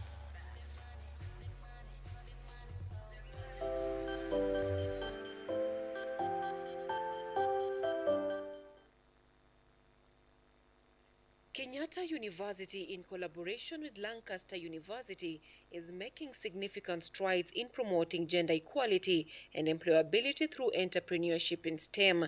This initiative is supported by the British Council and the British Academy under the Gender Equality for Employability through Entrepreneurship in STEM GEEES project and the International Career Writing Program ICWP. The GEES project, funded by the British Council, focuses on integrating entrepreneurship in STEM curricula and developing an inclusive entrepreneurial ecosystem. It includes training sessions, mentorship programs, and business idea development, culminating in a pitching competition where students are awarded cash prizes and Lancaster University branded gifts. According to Professor Caroline Thurua, DVC Research, Innovation and Outreach at Kenyatta University, entrepreneurial thinking is essential for students and faculty across various departments. What we're looking forward to is having more students involved in this project, to be able to work on projects and come up with entrepreneurial, to think of projects that they can solve. So actually, in the past few weeks, we've had about 100 students who have participated. And what we're looking forward to is that we can have more students within the university participating in this program. And therefore, where possible, it can actually expand to all our students having such an opportunity to be trained on entrepreneurial thinking and working together to solve solutions and propose the way forward. The same thing with our staff. We would want to have more staff going through programs like this so that their approach to teaching can be very innovative and entrepreneurial. And therefore, if it can, this has focused on some faculty, not all, and therefore if it can expand to more staff in various departments, I think this would be very valuable. Meanwhile, Professor Kirk Simple, Director of International Research at Lancaster University, underscores the critical role of gender equality in driving transformative change within education and employment sectors. The issue of gender inequality is an issue in sub-Saharan Africa and university sector, but it's also an issue in the British university sector as well. So when you look at the demographic of males to females in academia, it's traditionally been dominated by males. The same thing applies here. So we saw this as a real opportunity to try and change it. Okay, what we are about with our collaborations is about effecting change. For the better for the environment, for the better for society, for the better of the economy. And for me, gender equality is absolutely critical to the success of that change. The ICWP, funded by the British Academy, is a 2-year project operating in 6 countries, including Kenya, Uganda, South Africa, Senegal, Niger, and Mali. The program enhances academic career development through interactive workshops focusing on writing for publication, career coaching, and research collaboration. Dr. Akanimo Odon, African advisor for Lancaster University, highlights how International Career Writing Program, ICWP, bridges the gap between academic publications and social impact, equipping researchers with critical skills to advance their careers. It increases the capacity for especially early career researchers to think about publication as a way of promotion of their work and output. It therefore means that beyond just the standard traditional publication of papers as a way to promote their output, you can also consider other non-scientific, in some sense, publications or output or communication outputs beyond just publishing papers. So like LinkedIn posts, publishing articles, writing policy briefs, this becomes crucial. Because at the end of the day, what you're trying to achieve is to get folks outside the academic circle to also try and connect with what you're trying to achieve, especially if you're trying to influence and impact society.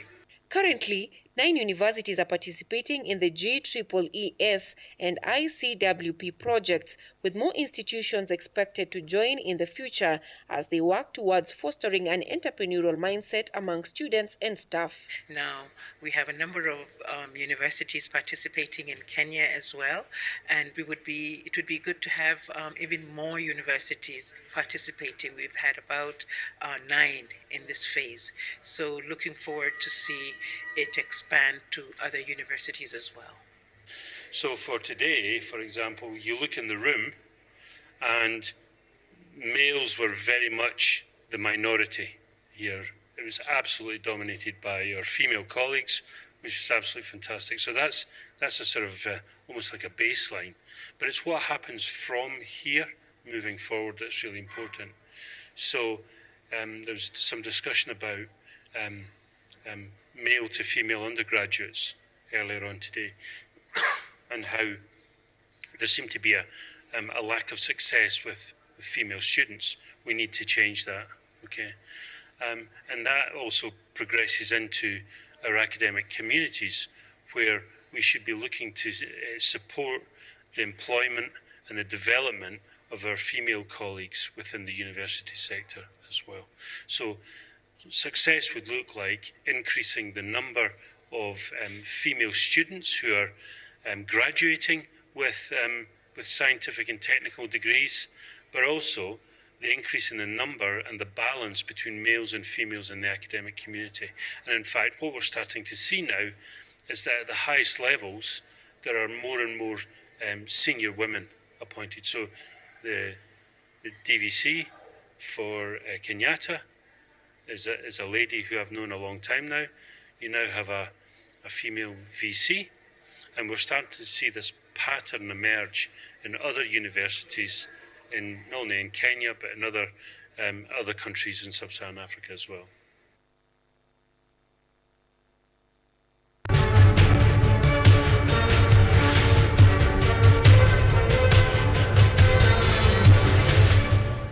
All right, we have been informing you and keeping you updated with what is happening around campus and everything that is meant to shape you. And now at this point, a moment we've all been waiting for, the newspaper review. Leo, we are going to dissect and inject and, everything in between, taking a look at what is of our state of the nation. And joining me this morning in studio is Ojwang Mariam. Thank you so much for making time for us this morning. And Blue Smile Hassan. Thank you so much. We've been competing with Blue Smile on Kusa Awards, and he won. Mashallah. But before we get into that discussion, Ojwang, you attended the GEEES workshop. How was the experience for you? Experience ilikuwa nzuri sana. Napenda kuongea hadi naongeza Kiswahili pale kujua mtu wa mashinani. Tulikuwa hadi na sessions zenye watu wana learn how do you pitch for projects that you want to do in your community. Na tukapewa hadi chance ya kusolve shida.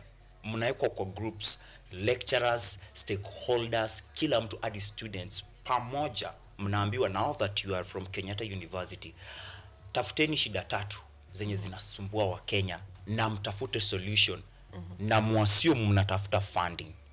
Practical things that people do kwa community.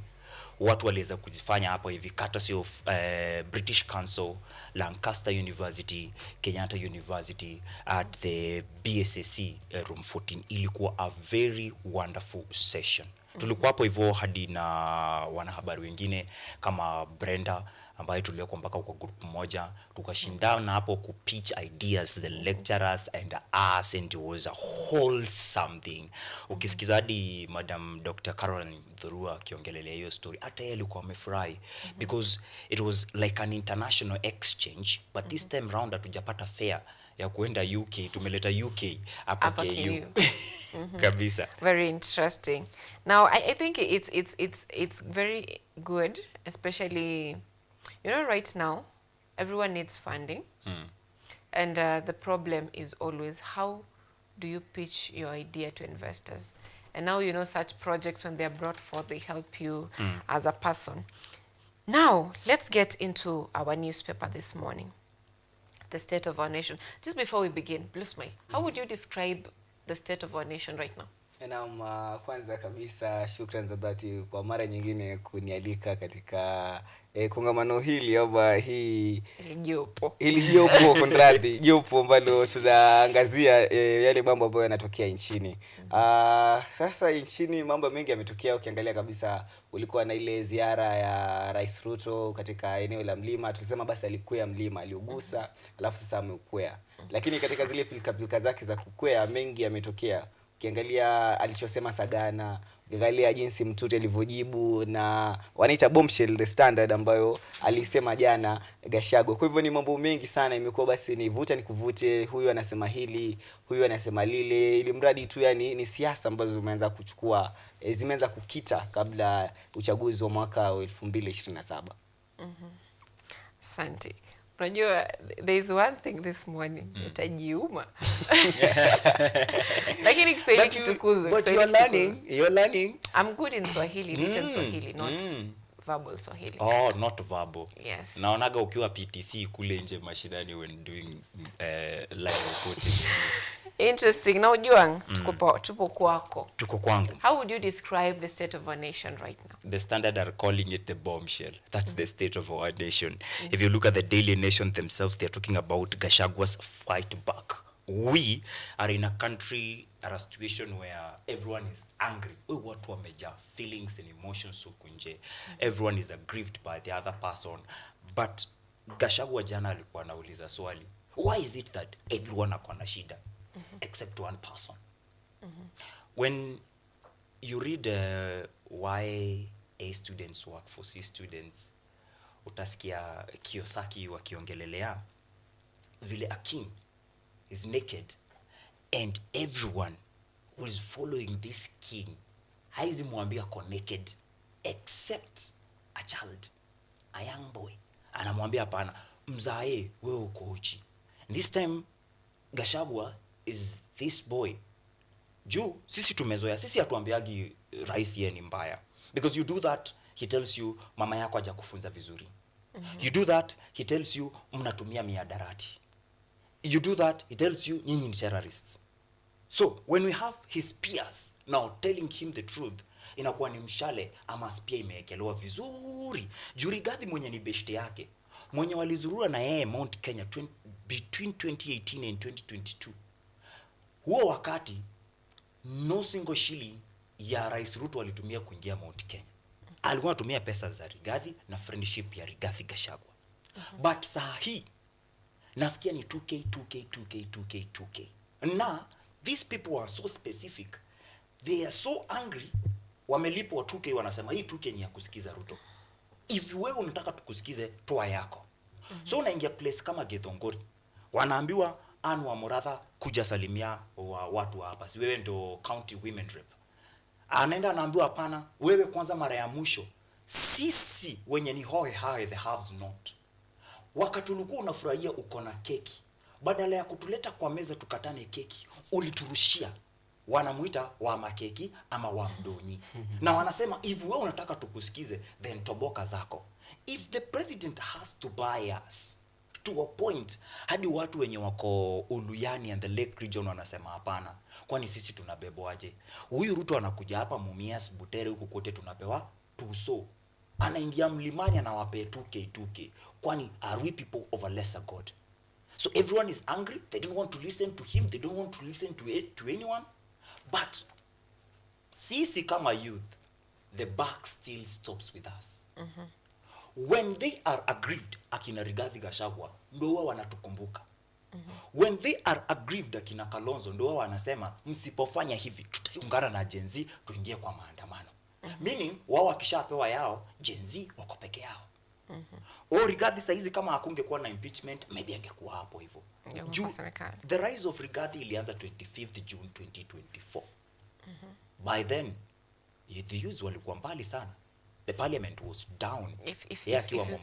If you go by what Rigathi said yesterday, Rigathi said that their fallout began in 2022. Ni ukweli. It began in 2022 because Rigathi was the man sent to the mountain to discontract Uhuru Kenyatta, former president, because of his association with the Mchawi, the Mganga, the Lord of Poverty, Tinga, Raila Odinga. But after wameshika ama kukapture power, President Ruto still went to that Mganga and told him, we are calling it broad-based. If you're told to prove Raila ni Mganga, will you? I can't. I'm just reporting. I'm a reporter. That's what Rigathi said. Okay. That kwani wakikuja walikuwa wanasema aje kwa campaign. We have those footages. In 2022, I was a news reporter KUTV. I was doing whatever Blue Smile is doing. Ruto akifika huko na kazi yangu ni kufuata, anasemaje? Na hizo ndo vitu walikuwa wanasema. Okay. Uchumi wa Kenya umeharibika kutoka 2017. Kwa nini? Kwa sababu 2018 baba alikuja. Huyo mtu mwachaneni na yeye. Okay. When Uhuru Kenyatta became drunk on 26th October, when he was re-elected, and Maraga had said, we have to go back to the people of Kenya and do elections again. Alisimama kwa gari town CBD, akiwa mlevi pia yeye, na akasema huo Mganga, tutapatana kwa debe. Huo Mchawi, tutapatana kwa debe. These are things that are in public domain. The good thing is, internet never forgets. Okay. This is how I would describe the state of our nation at the moment. I would describe Kenya as a confused state with misplaced priorities. Because as we speak, if we look at what really matters to us, that is our education, our health sector, our finance sector, our businesses, these are institutions that are neglected. They are ventures that as Kenyans, we are forced to fund them for ourselves. These are areas where we expect a normal government to be striving and working really hard to fund them. But it is a state where each and every day we are having reshuffles. For the umpteenth time, we are having reshuffles, both for cabinets, for PSS, for chairpersons of parliamentary committees, for CEOs, for CECs, for every department in this country. We are having reshuffles every now and then at a time when schools are complaining of lack of funding. The other day I was talking to my friend. She teaches in Bungoma. She did mathematics and physics. She was employed Ibachia recently that was entering PNP. And she's telling me that when she was talking to the principal, she used English. And the principal said, oh, huyu msichana anaongea Kiingereza mzuri, anaweza fundisha Kiingereza. Right now, she's teaching mathematics, PE, and English. Something she never did. So physics may change ikakuwa physical education. Yes, physical education. So, Our teachers are incapacitated in our schools. Doctors are complaining of lack of money to keep them motivated to do their job. Some of them are going to private and leaving public hospitals unattended. We are having a crisis in terms of vaccines present in the country, HIV crisis. Our children are now going to face dangers because hizo vaccines za watoto BCG, kuna shortages. But it's a time when money is allocated to launched projects. Money is allocated to launch pipes that zimewekwa kwa mitaro for fiber connectivity. Money is allocated for sitting allowance on cabinet hearings and vetting processes. Money is allocated for touring the country for development projects and all that.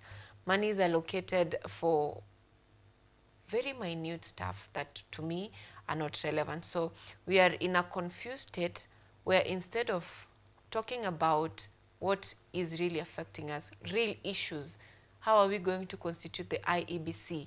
There are constituencies and areas that don't have representatives. How are you going to make that happen? But no, that is not the conversation you're having. You're having a conversation of what did the president say?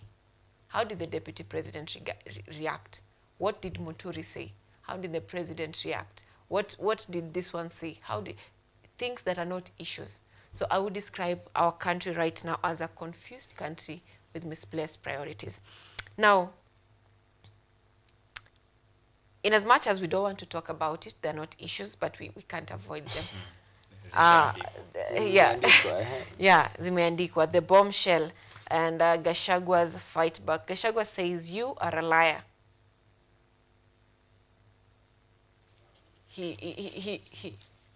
He's not even apologetic. Hata rangi umekolea. Yeah. It's bold. It's bold. You are a liar.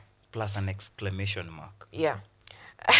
And yesterday in his engagement with the media, Gachagua made several comments that if at all he had threatened the president and blackmailed him to give him money, why would he do that when he himself funded his campaign? The president also said that,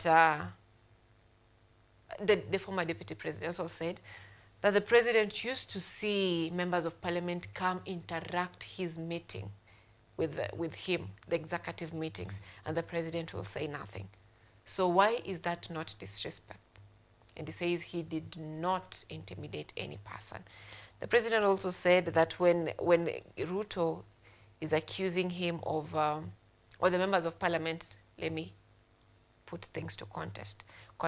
When the members of parliament are accusing him of being tribalistic, leading to his impeachment, what about the several names that are in cabinet, the PSS, and leaders of very big parastatals who come from the Rift Valley? Why is it not considered to be tribalistic? Chanianze na wewe Blue Smile. Naam. Kwa maoni yako Blue Smile, this push and pull between the president, do you think as a country we should be looking at who is saying the truth or who is not saying the truth? Or if at all they're saying the truth, why can't we have a discussion of where is justice beginning from this place? Na asante sana. Na niseme tu nimeweza basi kupata nafasi ya kongamana konradhi na wanasiasa kadha wa kadha. Na hizi hoja ambazo zote umezitaja, zote wanasema kwamba the buck falls with politics. Kwa sababu politics the word of the day, hata kama tunasema vitu havifai tuviongelee, tunaangalia vitu vingine, lakini ukiangalia kukiwa na siasa nzuri, mambo mazuri yatatokea. Tukiwa na siasa mbaya, mambo mabaya yatatokea, kwa sababu haya yote, kwa sababu bwana siasa ndiye anayeamua kwamba mradi huu utakuwa pale fulani. Mwana siasa, sisi wana habari tutaongea tu, lakini mwana siasa ndiye atakayesema hospitali hii inafaa ijengwe. Mwanasiasa ndiye ambaye atakuwa basi anatengeza zile policies. Wanasiasa ndio wapo bungeni. Ukiangalia basi pale ambapo hakuna wanasiasa ni katika mahakama peke yake. Na mahakama hao kazi yao ni kutoa uamuzi na kutoa judgments. Lakini siasa ndio order of the day. Ndio maana ukiangalia kwamba tukienda huku na huku siasa, huyu anasema hivi, zina affect sana, kwa sababu hiyo ndo wanasiasa badala ya kufanya maamuzi mazuri wanabishana. Na tukiangalia vitu ambavyo vinaendelea nchini, tukiangalia hasa kwa Rigathi Gachagua na Rais William Ruto, niseme tu ni haja za kibinafsi. Kwa sababu nikiangalia katika ile interview ya Rigathi jana, alikuwa anajaribu kusema kwamba serikali inaendeshwa kama shamba la wanyama na wale nguruwe ndio ambao wanaendeleza hoja zao kibinafsi. Wanaangalia kwamba tutakula chakula kiasi kipi, sisi nguruwe ndio tutakuwa tunakula sana, kuku watakuwa wanafanya kazi. Naongea tu katika ile muktadha wa shamba la wanyama, sitaji majina. Sasa vile vile pia Rais Ruto anajaribu kumuonyesha Rigathi kwamba yeye pia ana ubinafsi wa hali ya juu. Ukiangalia katika ile ziara yake ya Mlima Kenya, ilikuwa ni kwamba anajaribu kuambia watu wana Mlima Kenya, kwa sababu ukiangalia ile interview alifanya pale katika Sagana, na Sagana Street Lodge naambiwa iko takriban kilomita kadhaa kutoka kwa nyumba ya Rigathi Gachagua. Kwa hivyo alikuwa anamdisconstruct pale kwake kwenye nyumbani kwake, akisema kwamba huyu jamaa aliitisha bilioni 10 ambazo Rigathi amekataa, akasema kwamba ni bilioni 2, lakini vyote vinaonyesha kwamba kuna pesa zilikuwa pale katika meza. Ruto anasema kwamba Rigathi alikuwa anatishia wabunge. Alijaribu kuonyesha Rigathi Ruto hakuwa na makosa kwa ile sakata nzima ya kumbandua Rigathi mamlakani. Anasema kwamba yeye alilazimishwa na wabunge. Rigathi upande wake anasema kwamba Ruto alimwambia, alipatana katika chumba kimoja. Anasema kwamba Rigathi anasema kwamba yupo na recordings za ule mkutano ambapo Ruto alimwambia achukue bilioni 2, la usivyo atamuimpeach. Haya ni maneno ya mtu mmoja dhidi ya maneno ya mwingine. Kwa hivyo ukiangalia haya yote ambayo hata The Standard na Daily Nation wamejaribu kuongelea, wewe kama raia unajiuliza zile pesa ambazo ziko pale ni pesa zetu ama ni pesa zao? Kwa sababu kama ni pesa zetu, kwa hivyo ni pesa zetu za chizwa shere. Kama ulivyoongea, umeongea vizuri sana kwamba badala ya sisi kuangazia mambo kama afya, tuangazie mambo ya barabara, sisi tunaongezea, kwa sababu kama ni pesa zetu sisi wa Kenya, basi huenda kwamba tunachezewa shere pahali. Ukiangalia sakata nzima ambayo madai ambayo Rigathi Gachagua aliyafanya, alisema kwamba kuna hata taifa la Kosovo kutambuliwa na Kenya, huenda kwamba kuna biashara ya Kenya na rais wa Kosovo. Aliongelea mambo mengi ambayo kama ni ukweli, lakini unajua mambo ya wanasiasa ni pia, hata nikiuliza kama nisikiliza swali kama ni ukweli, mbona wakati uliopita hakuweza kuongea haya?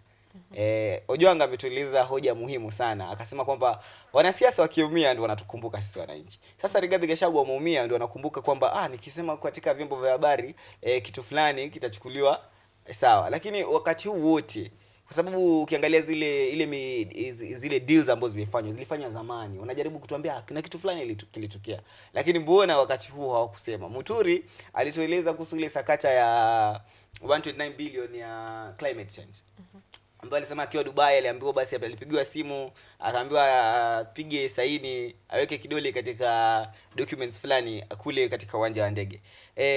Ilitokea zamani, lakini mbona utuambie sasa hivi? Lakini kuna ile mambo ya kuwa na secrets, ile oath of secrecy. Lakini kama nyinyi wenyewe mmeamua kwamba kama wewe ni mzalendo, kama unavyosema kwamba hili halifai kutokea, basi kama mzalendo chukua nafasi yako ya kizalendo, jambo likitokea sema hapo, usingoje baada ya wiki ama mwaka mmoja ndio useme. Naam. Interesting. Unajua, Blue Smile anasema when the purpose is serving you right, you are silent. Uliza Joho, anakuambia the exact thing. There was a time Joho alikuwa anasema, mimi siwezi nikamuongelesha Ruto, yeye ni mbaradhuli. Si alikuwa kweli? Saizi is the one who is driving the Ruto agenda in the coast.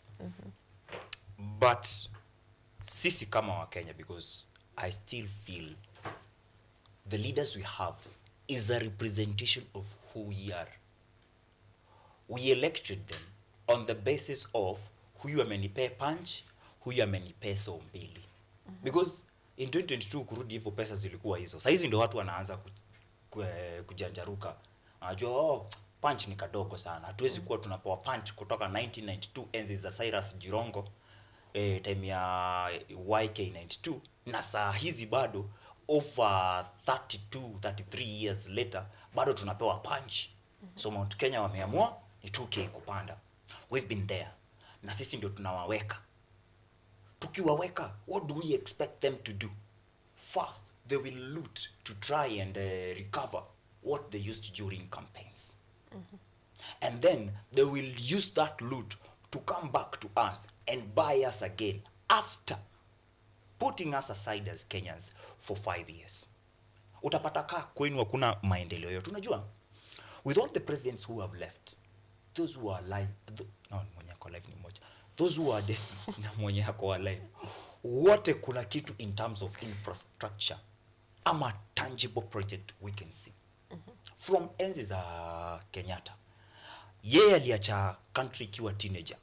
Tukiwa 15 years, we were 15 years into independence, na alikuwa amesukuma vitu kadhaa. From his era, we have Kenyatta University. From his era, we have JKUAT. Something was done kwa mambo yetu ya masomo. Na akasema yeye enemies kwake ni watatu: ujinga, ugonjwa na umaskini. When Moi came, yeye alishughulika na mambo ya masomo bado. Yeye ndiye alipopularize masomo. Ndio maana unapata watu wengi wenye wameanza kuchampion for masomo, watoto wetu wasome, ni that era yenye ilikuwa huo wakati wa Moi. So that when Kibaki came, kutokea Nyayo T-zones, things you can touch and say kuna hii. When Kibaki came, akapata yule mzae na yeye hakuwa ameweza kumanage economy vizuri. Na yeye juu ni mtu alikuwa ameenda Makerere. He still an introvert, bila kelele. Akakuja akaimarisha uchumi wetu, akatupe mpaka FPE, na hapo ndo watu kasi tunakujia. I'm telling you, kama si 2 or 3 Kibaki kusema kutoka leo kila mtoto aende shule for free, I couldn't have ever gone to any primary school. Ilikuwa imenishinda by then, na tayari nilikuwa nishaanza kuzeeka. Bado in his second term ali make sure ametengeneza barabara inatoka town inaenda kwake. Uhuru regime tumekuwa na barabara tumeona. Tumekuwa na SGR tumeona. The Ruto regime, yeye saa hizi kama anaweza tumia his resume ya last 2 years, the only place President Ruto anaweza pata kazi ni SpaceX kwa Elon Musk juu ya kulaunch. Ana launch sana. Kila time ame-launch project, ame-relaunch project. Ile haijatosha, ame-launch tena. Saa hizi amekuwa mpaka engineer, nasikia Rigathi akiteta. Hizi ni engineer ati anakuja kusupervise miradi. As ana supervise miradi, how much is being used on kusupervise? Everyone mwenye anatokea, juu nasikia watu walikuwa wanabebwa na mabasi. Wengine ni wa mama 1000 wa kuimba. Watu wenye Rigathi ndiye alirecruit. Kila mtu amedungwa hata 2 zake. All that money could be channeled to real projects that have stalled for years. All that money could be injected to our healthcare system. All that money could be injected on our security, so that wewe wache kuingia kwako. Juu yeye akiwa president, Kenya yote ni haki. Lakini yeye ndio aingia Mount Kenya, lazima abebe Inspector General of Police.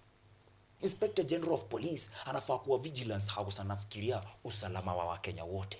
But tumekuwa wabinafsi. I think ndio maana the standard imeweka picha hapo hivyo ya kama the rising of the planets of apes. The Kongs, juu wao ndo kusema, wao ndo kila kitu. What about us?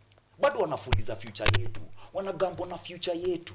Hakuna kitu yenye inawaka. Mpaka hizo funding zenye tunafunzwa na international universities on how to apply, wao wanazichukua na wanapata vibaya. Funds have not arisen leo. Funds have been there since 2001. Tumekuwa na USAID, lakini hatujaiweza kufanya research yetu on anything. Ni dawa gani tumesema hii imetengenezewa Kenya? Ni hizi immunizations bado zenye tunapewa bado na kina naitwaje, Microsoft, the Bill Gates Foundation. Tungekuwa tushajiundia zetu. Zingine ni vitu ndogo. Watoto China wanajitengenezea saa, unakuja unanunua 2,000 mtu mzima, but hatukae chini tujitengenezee yetu. The buck starts and stops with us. Hawa washatengeneza their future. Mwenye amesave asha save. Ndio maana wako na ya kupeana 100 million kwa church. Wewe hauja save anything. You are today a top talent, a face on a TV, na unateseka hivyo. What do you think vijana kwa mashinani wana Koma. Unaongea karibu nitoe reference sasa. Woi. Saizi hata karibu niseme huyo sasa ndo anafaa kuwa wewe kwa Gen Z. Juu ya venye analia kwa community, wanalia zaidi. They think we are gods juu ya venye tunatembea just because we are nicely dressed na tumeoga tumejipa sabuni. Wanasahau tunalala njaa, wakilala njaa Sisi vijana bado ndo tunasimama na kusema It is cutting across. Yeah, lakini all. niseme tu Ojwanga amesema vizuri, lakini ukiangalia jamii ni kama kioo.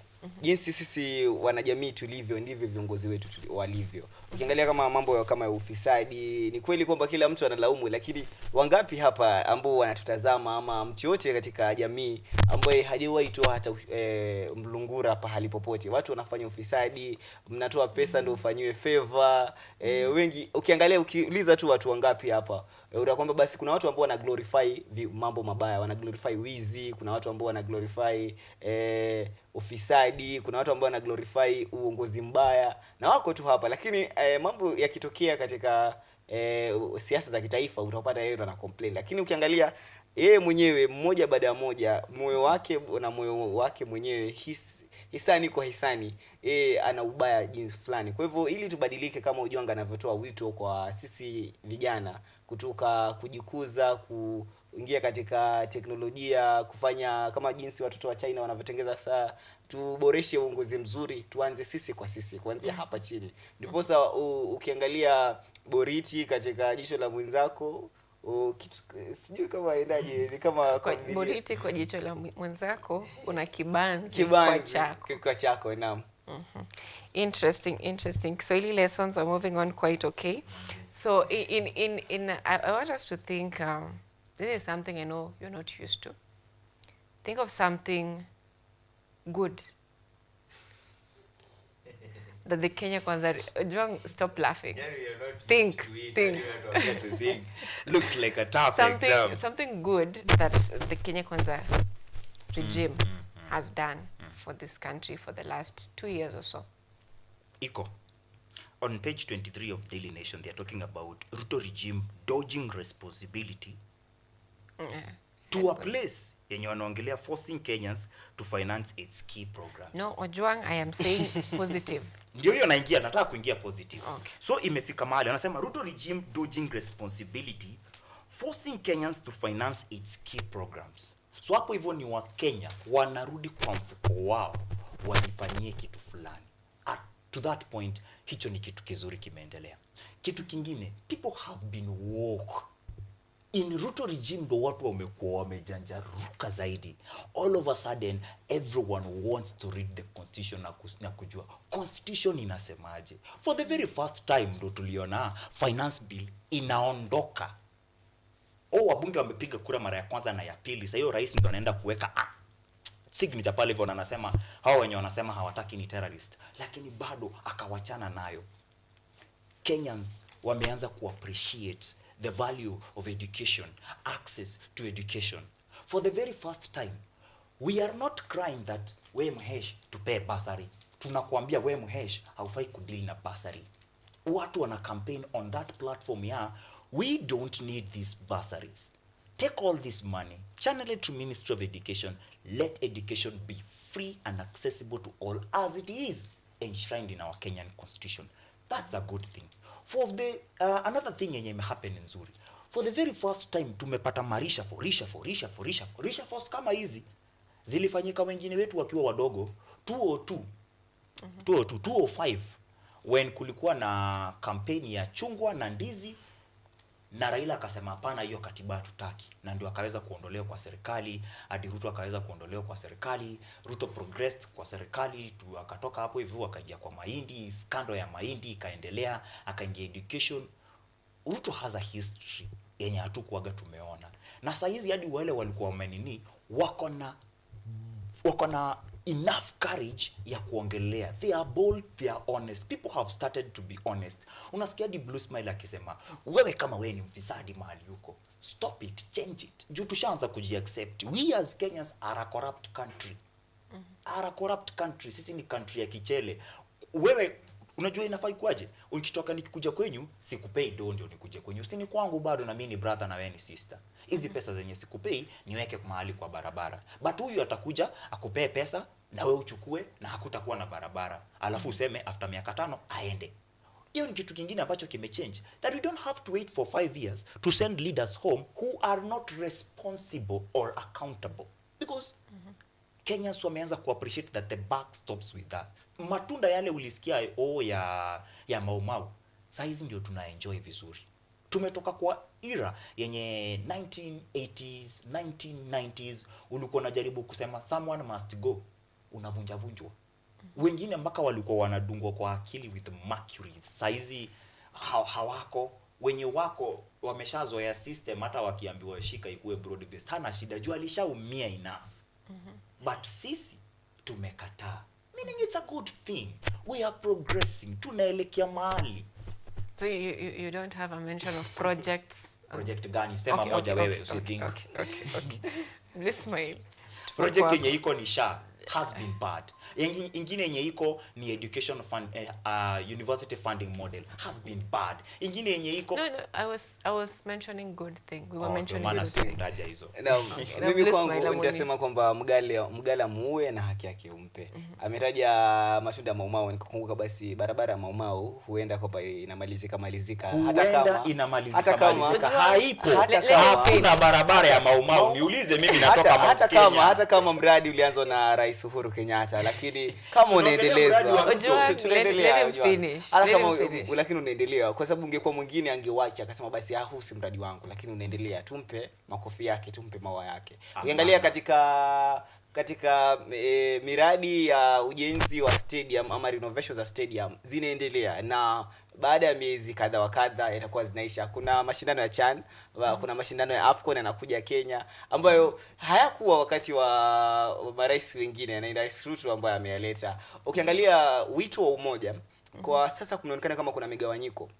Na niseme tu migawanyiko ya kimajimbo imekuwa kwa muda mrefu. Ukiangalia kumekuwa na siasa hasa wakati wa Moi, kumekuwa na siasa ambazo jimbo fulani hawa ni wa Kikuyu, hawa ni wa Giriama, hawa ni wa Kamba. Yamekuwa ni siasa ambazo ama nadharia za kisiasa ambazo zimekuwa zikipushiwa sana. Lakini Rais Ruto hata kama ni kwa manufaa yake ya kisiasa amejaribu kuleta taifa pamoja. Hivi sasa ile reshuffles ambazo wameziongelea Ojwang zinaonekana kwamba kila mtu yupo ndani ya serikali. Hata kama watu wanasema kwamba hakuna chochote ambacho kinatokea, lakini kuna zile hisia za mtu wetu ambazo jenzio wamezikataa, lakini zinaleta hisia fulani kwa Wakenya. Kwa mfano sasa wapwani wanasema kwamba Joho yuko katika serikali.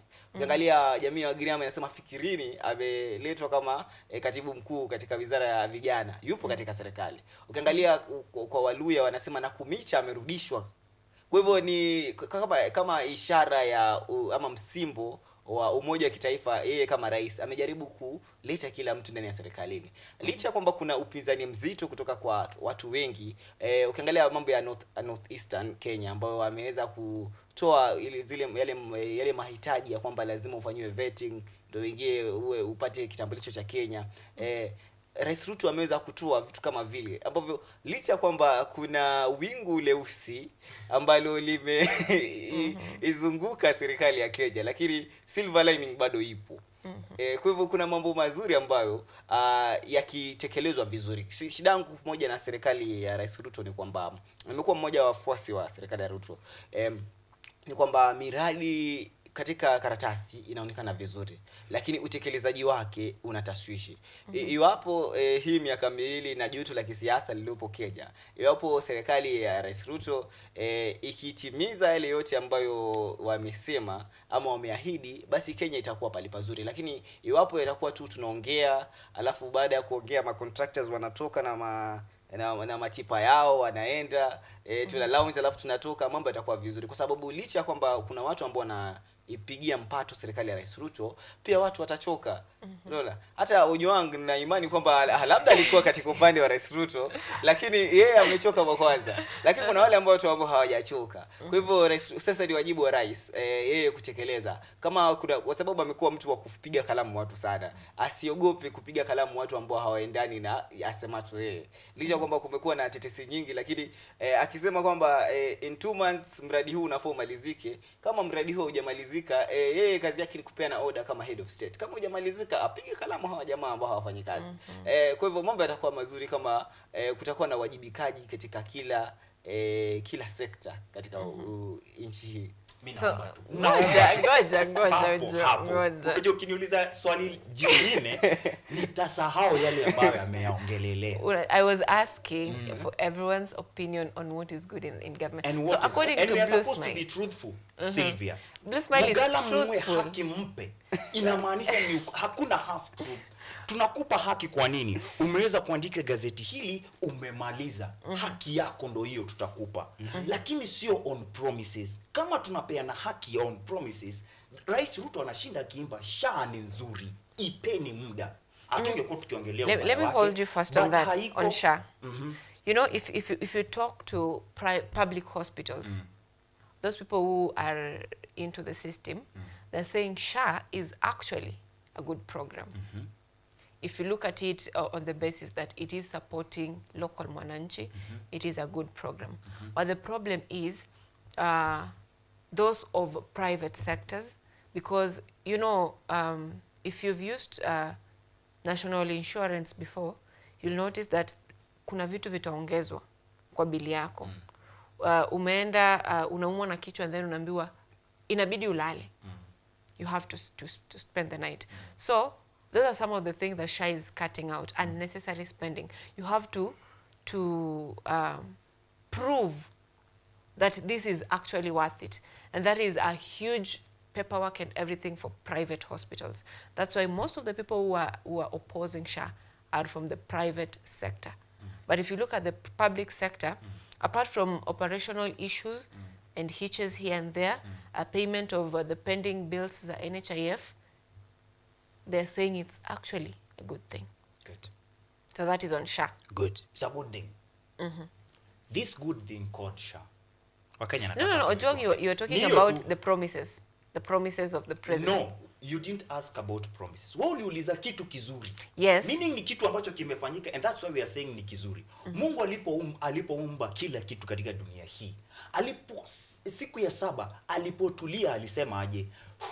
Wase, kila kitu ambacho nimeunda ni kizuri. Everything is good.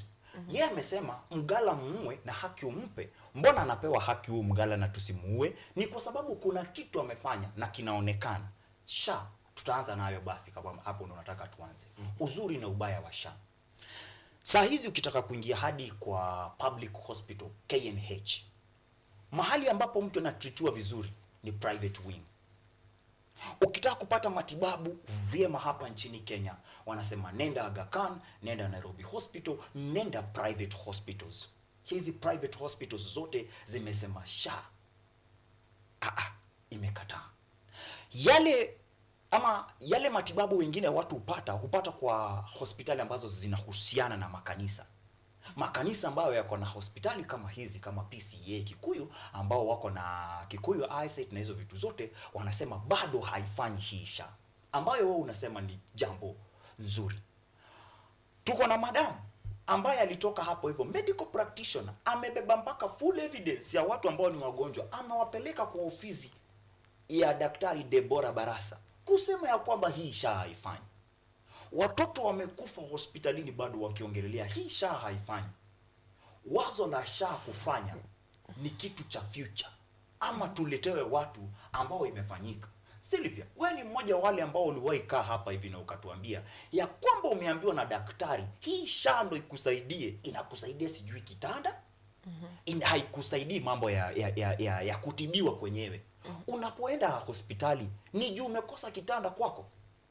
Unaenda hospitali upate matibabu. Wale ambao ni matajiri huingia pale hospitali, mtu anafanywa dialysis yake, kama ni dialysis, kama ni kufanywa upasuaji anafanywa upasuaji, kisha anarejea kwake nyumbani akapone. Kama SHA inakuja ililipie kitanda, hizo pesa basi ziache kupelekwa hospitali, wapeleke Morara Furnitures ama Bed Palace ama kwa Morage huko hivyo, basi watu wakuwa wanapewa vitanda. Kama tunaongelea kuhusu project kama yeye ambaye anasema ya barabara za Mau. Barabara za Mau, kitu cha kwanza, sio Rais Ruto alizileta. Kama sio yeye alizileta, basi zinafaa kuwa zimeisha. Juu ni swala la hizi barabara za Mau nimetenga. Pesa ziwekwe na zitengenezwe. 2.5 years later, ameingia Mount Kenya, amewapa same promise aliyowapa 2022 ya hizi barabara zitakamilika. kuunda barabara inateka muda unatoshana aje? Tukue honest. Tuongelee kitu kizuri ambacho kiko kama vile ambavyo swali lipo. Kama ni miradi na haipo, si jambo ambalo lipo. Lakini unajua tuseme tu kweli. Kama swali. That's why anaongelea haya mambo bado akicheka. Tuseme kweli. Waangalie mpaka wale wengine ambao ni vikarabati na vikaragosi vya Ruto. Bado wanaongea wakicheka. Tutafute vitu. Unataka kuniambia tukutoa mtu kwa ofisi na kuleta mwingine, hiyo ni development? Sisi kama Wakenya tunafaa tupigie makofi. Lakini aje na tulisema waende nyumbani wote. Inahusisha Kumincha ambayo unasema Waluya wanafurahia amerudi kazini. Sisi tulisema na Kumincha must go. Na amerudi mahali pengine. Sisi tulisema Kindiki must go for all the youths who died in 2024 under his watch as the Minister for Interior and Coordination. He must go home. What happened? He was elevated to Groli. Saizi anasema, na vile ambavyo naona kila mtu akisema yes anakuwa rais. Angalia Moi amekuwa, pia mimi nikisema yes nakuwa rais siku moja. How do you want to call that positive? Lakini na jambo la kusema tu kiasi tu.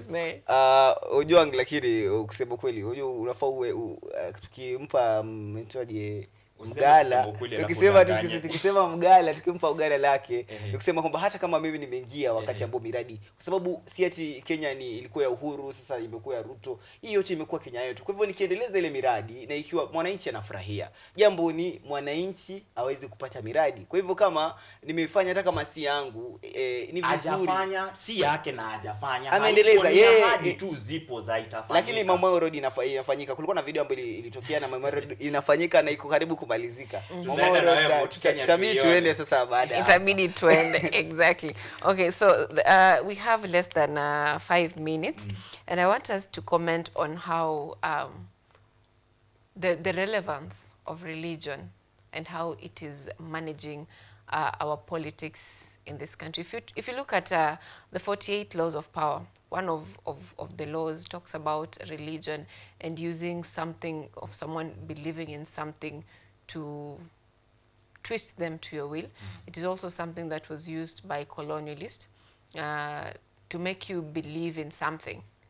If you look at the blacks when they were going to the farms and all that, they used to pray with power, and like they have something they believe in, something that it's like a hope. Do you think that this country, this is haya ni maneno ya Muturi jamani? Msipige mawe. Muturi is saying that if you're not a believer, or if you're a believer and you say something, you lie and do things that don't go according to that. Let me get the exact words of Muturi.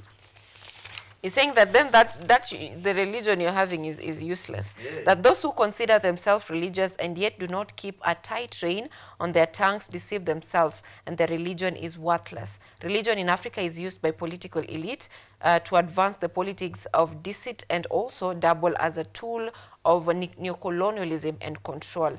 God has sent you to help redeem this country. May he protect you and you do his job. I'll not ask the police to protect you, but God himself. So these are just sentiments from Muturi's take on religious people. Remember I said we have less than 5 minutes. Yeah. From what to take, do you think that religion is really shifting our judgmental perspective on how leadership is carried out in this country? Like we overlook some things because this person is coming to you. We see pictures of, okay, I will be quoted for this. We see pictures of our leaders in church praying and crying and all that. And now when they speak, we feel like they're saying the truth, and now we like tone down our criticism. Do you think that religion is controlling this country rather than our constitution? I'll begin with you, John. Tulisema hapana. Religion did that in previous elections, 2017, 2022. Because campaigns za President Ruto in 2022 zilipigwa sana kwa kanisa, so that after kanisa ndo watu wanaenda kuspread mashinani, wale ambao wakwenda kanisa wanapata.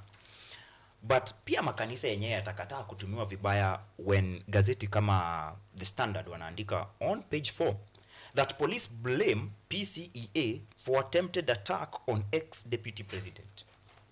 So tunakaa chini tunajiuliza kama kanisa, huyu deputy president atakuja leo, pesa zenye atatuachia si enough tukae chini sasa tuanze kujipiga, ama we hire goons? Yani kanisa sasa inasemekana lime hire goons wako watu wataka sisi ndio Ruto aumie. Why would you do that as a church, as a PC? Unajua PCEA, Presbyterian Church of East Africa, ni kanisa la wazee. Allow me to say so. Ni kanisa tuliendaga Sunday school. After tumetoka hapo tumeanza kuenda kanisa za kijenzi, JCM, kuna nyingine ya Pastor T, Mwangi.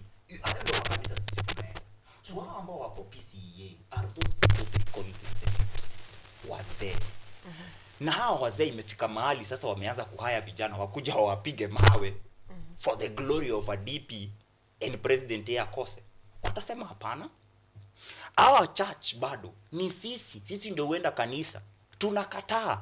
Utakuja kanisa last year watu walikuwa wanaingia mpaka kanisa wanafanya kitu inaitwa occupy churches. Kuja kanisa. Mimi nimekuja kanisa nitoe sadaka na nikae chini. Hata wewe kuja toa sadaka ukae chini. If it's about leadership, you are a leader, I'm a leader. Ni vile mimi ni leader kijana, wewe ni leader mzee. So ikifika hapo hivyo haya makanisa yatakataa kutumika vibaya.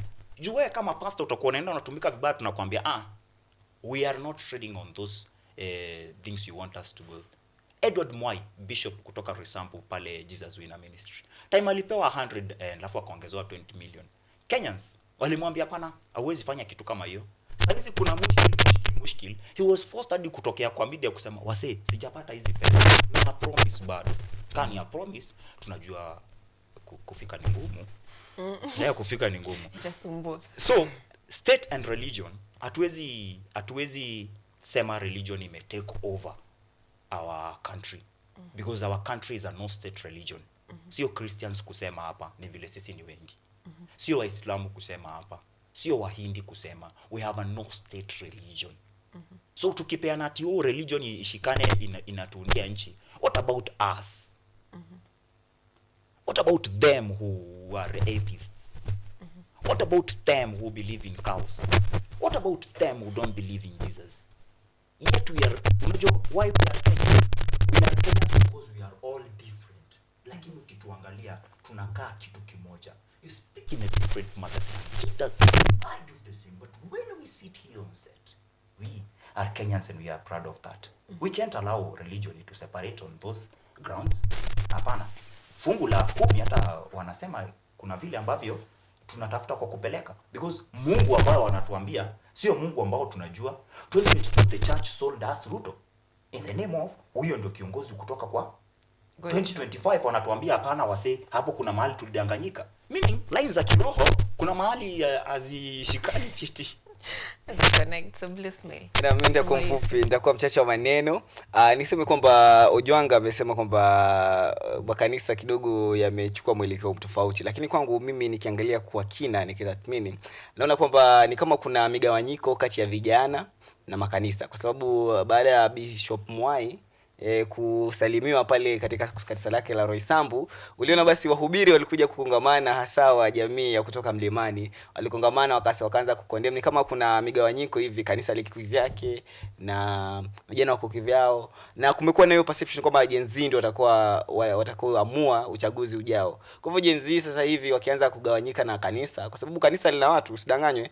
Ukiona kwamba mtu yuenda pale kwa sababu kuna watu, wanasiasa waliingia kanisani. Hata Gachagua mwenyewe sasa hivi kila Jumapili yupo kanisani kwa sababu anajua wafuasi wake wengi wanaenda kanisani. Kwa hivyo ni waibie tu siri vijana wa Gen Z, kama wana maazimio ya kutengeneza kufanya maamuzi ya kisiasa, wasilipige kanisa, waende waketi na wale wazee waone jinsi watakavyo kwa pamoja, kwa sababu Wakristo wengi wanasikiza mhubiri amesema nini.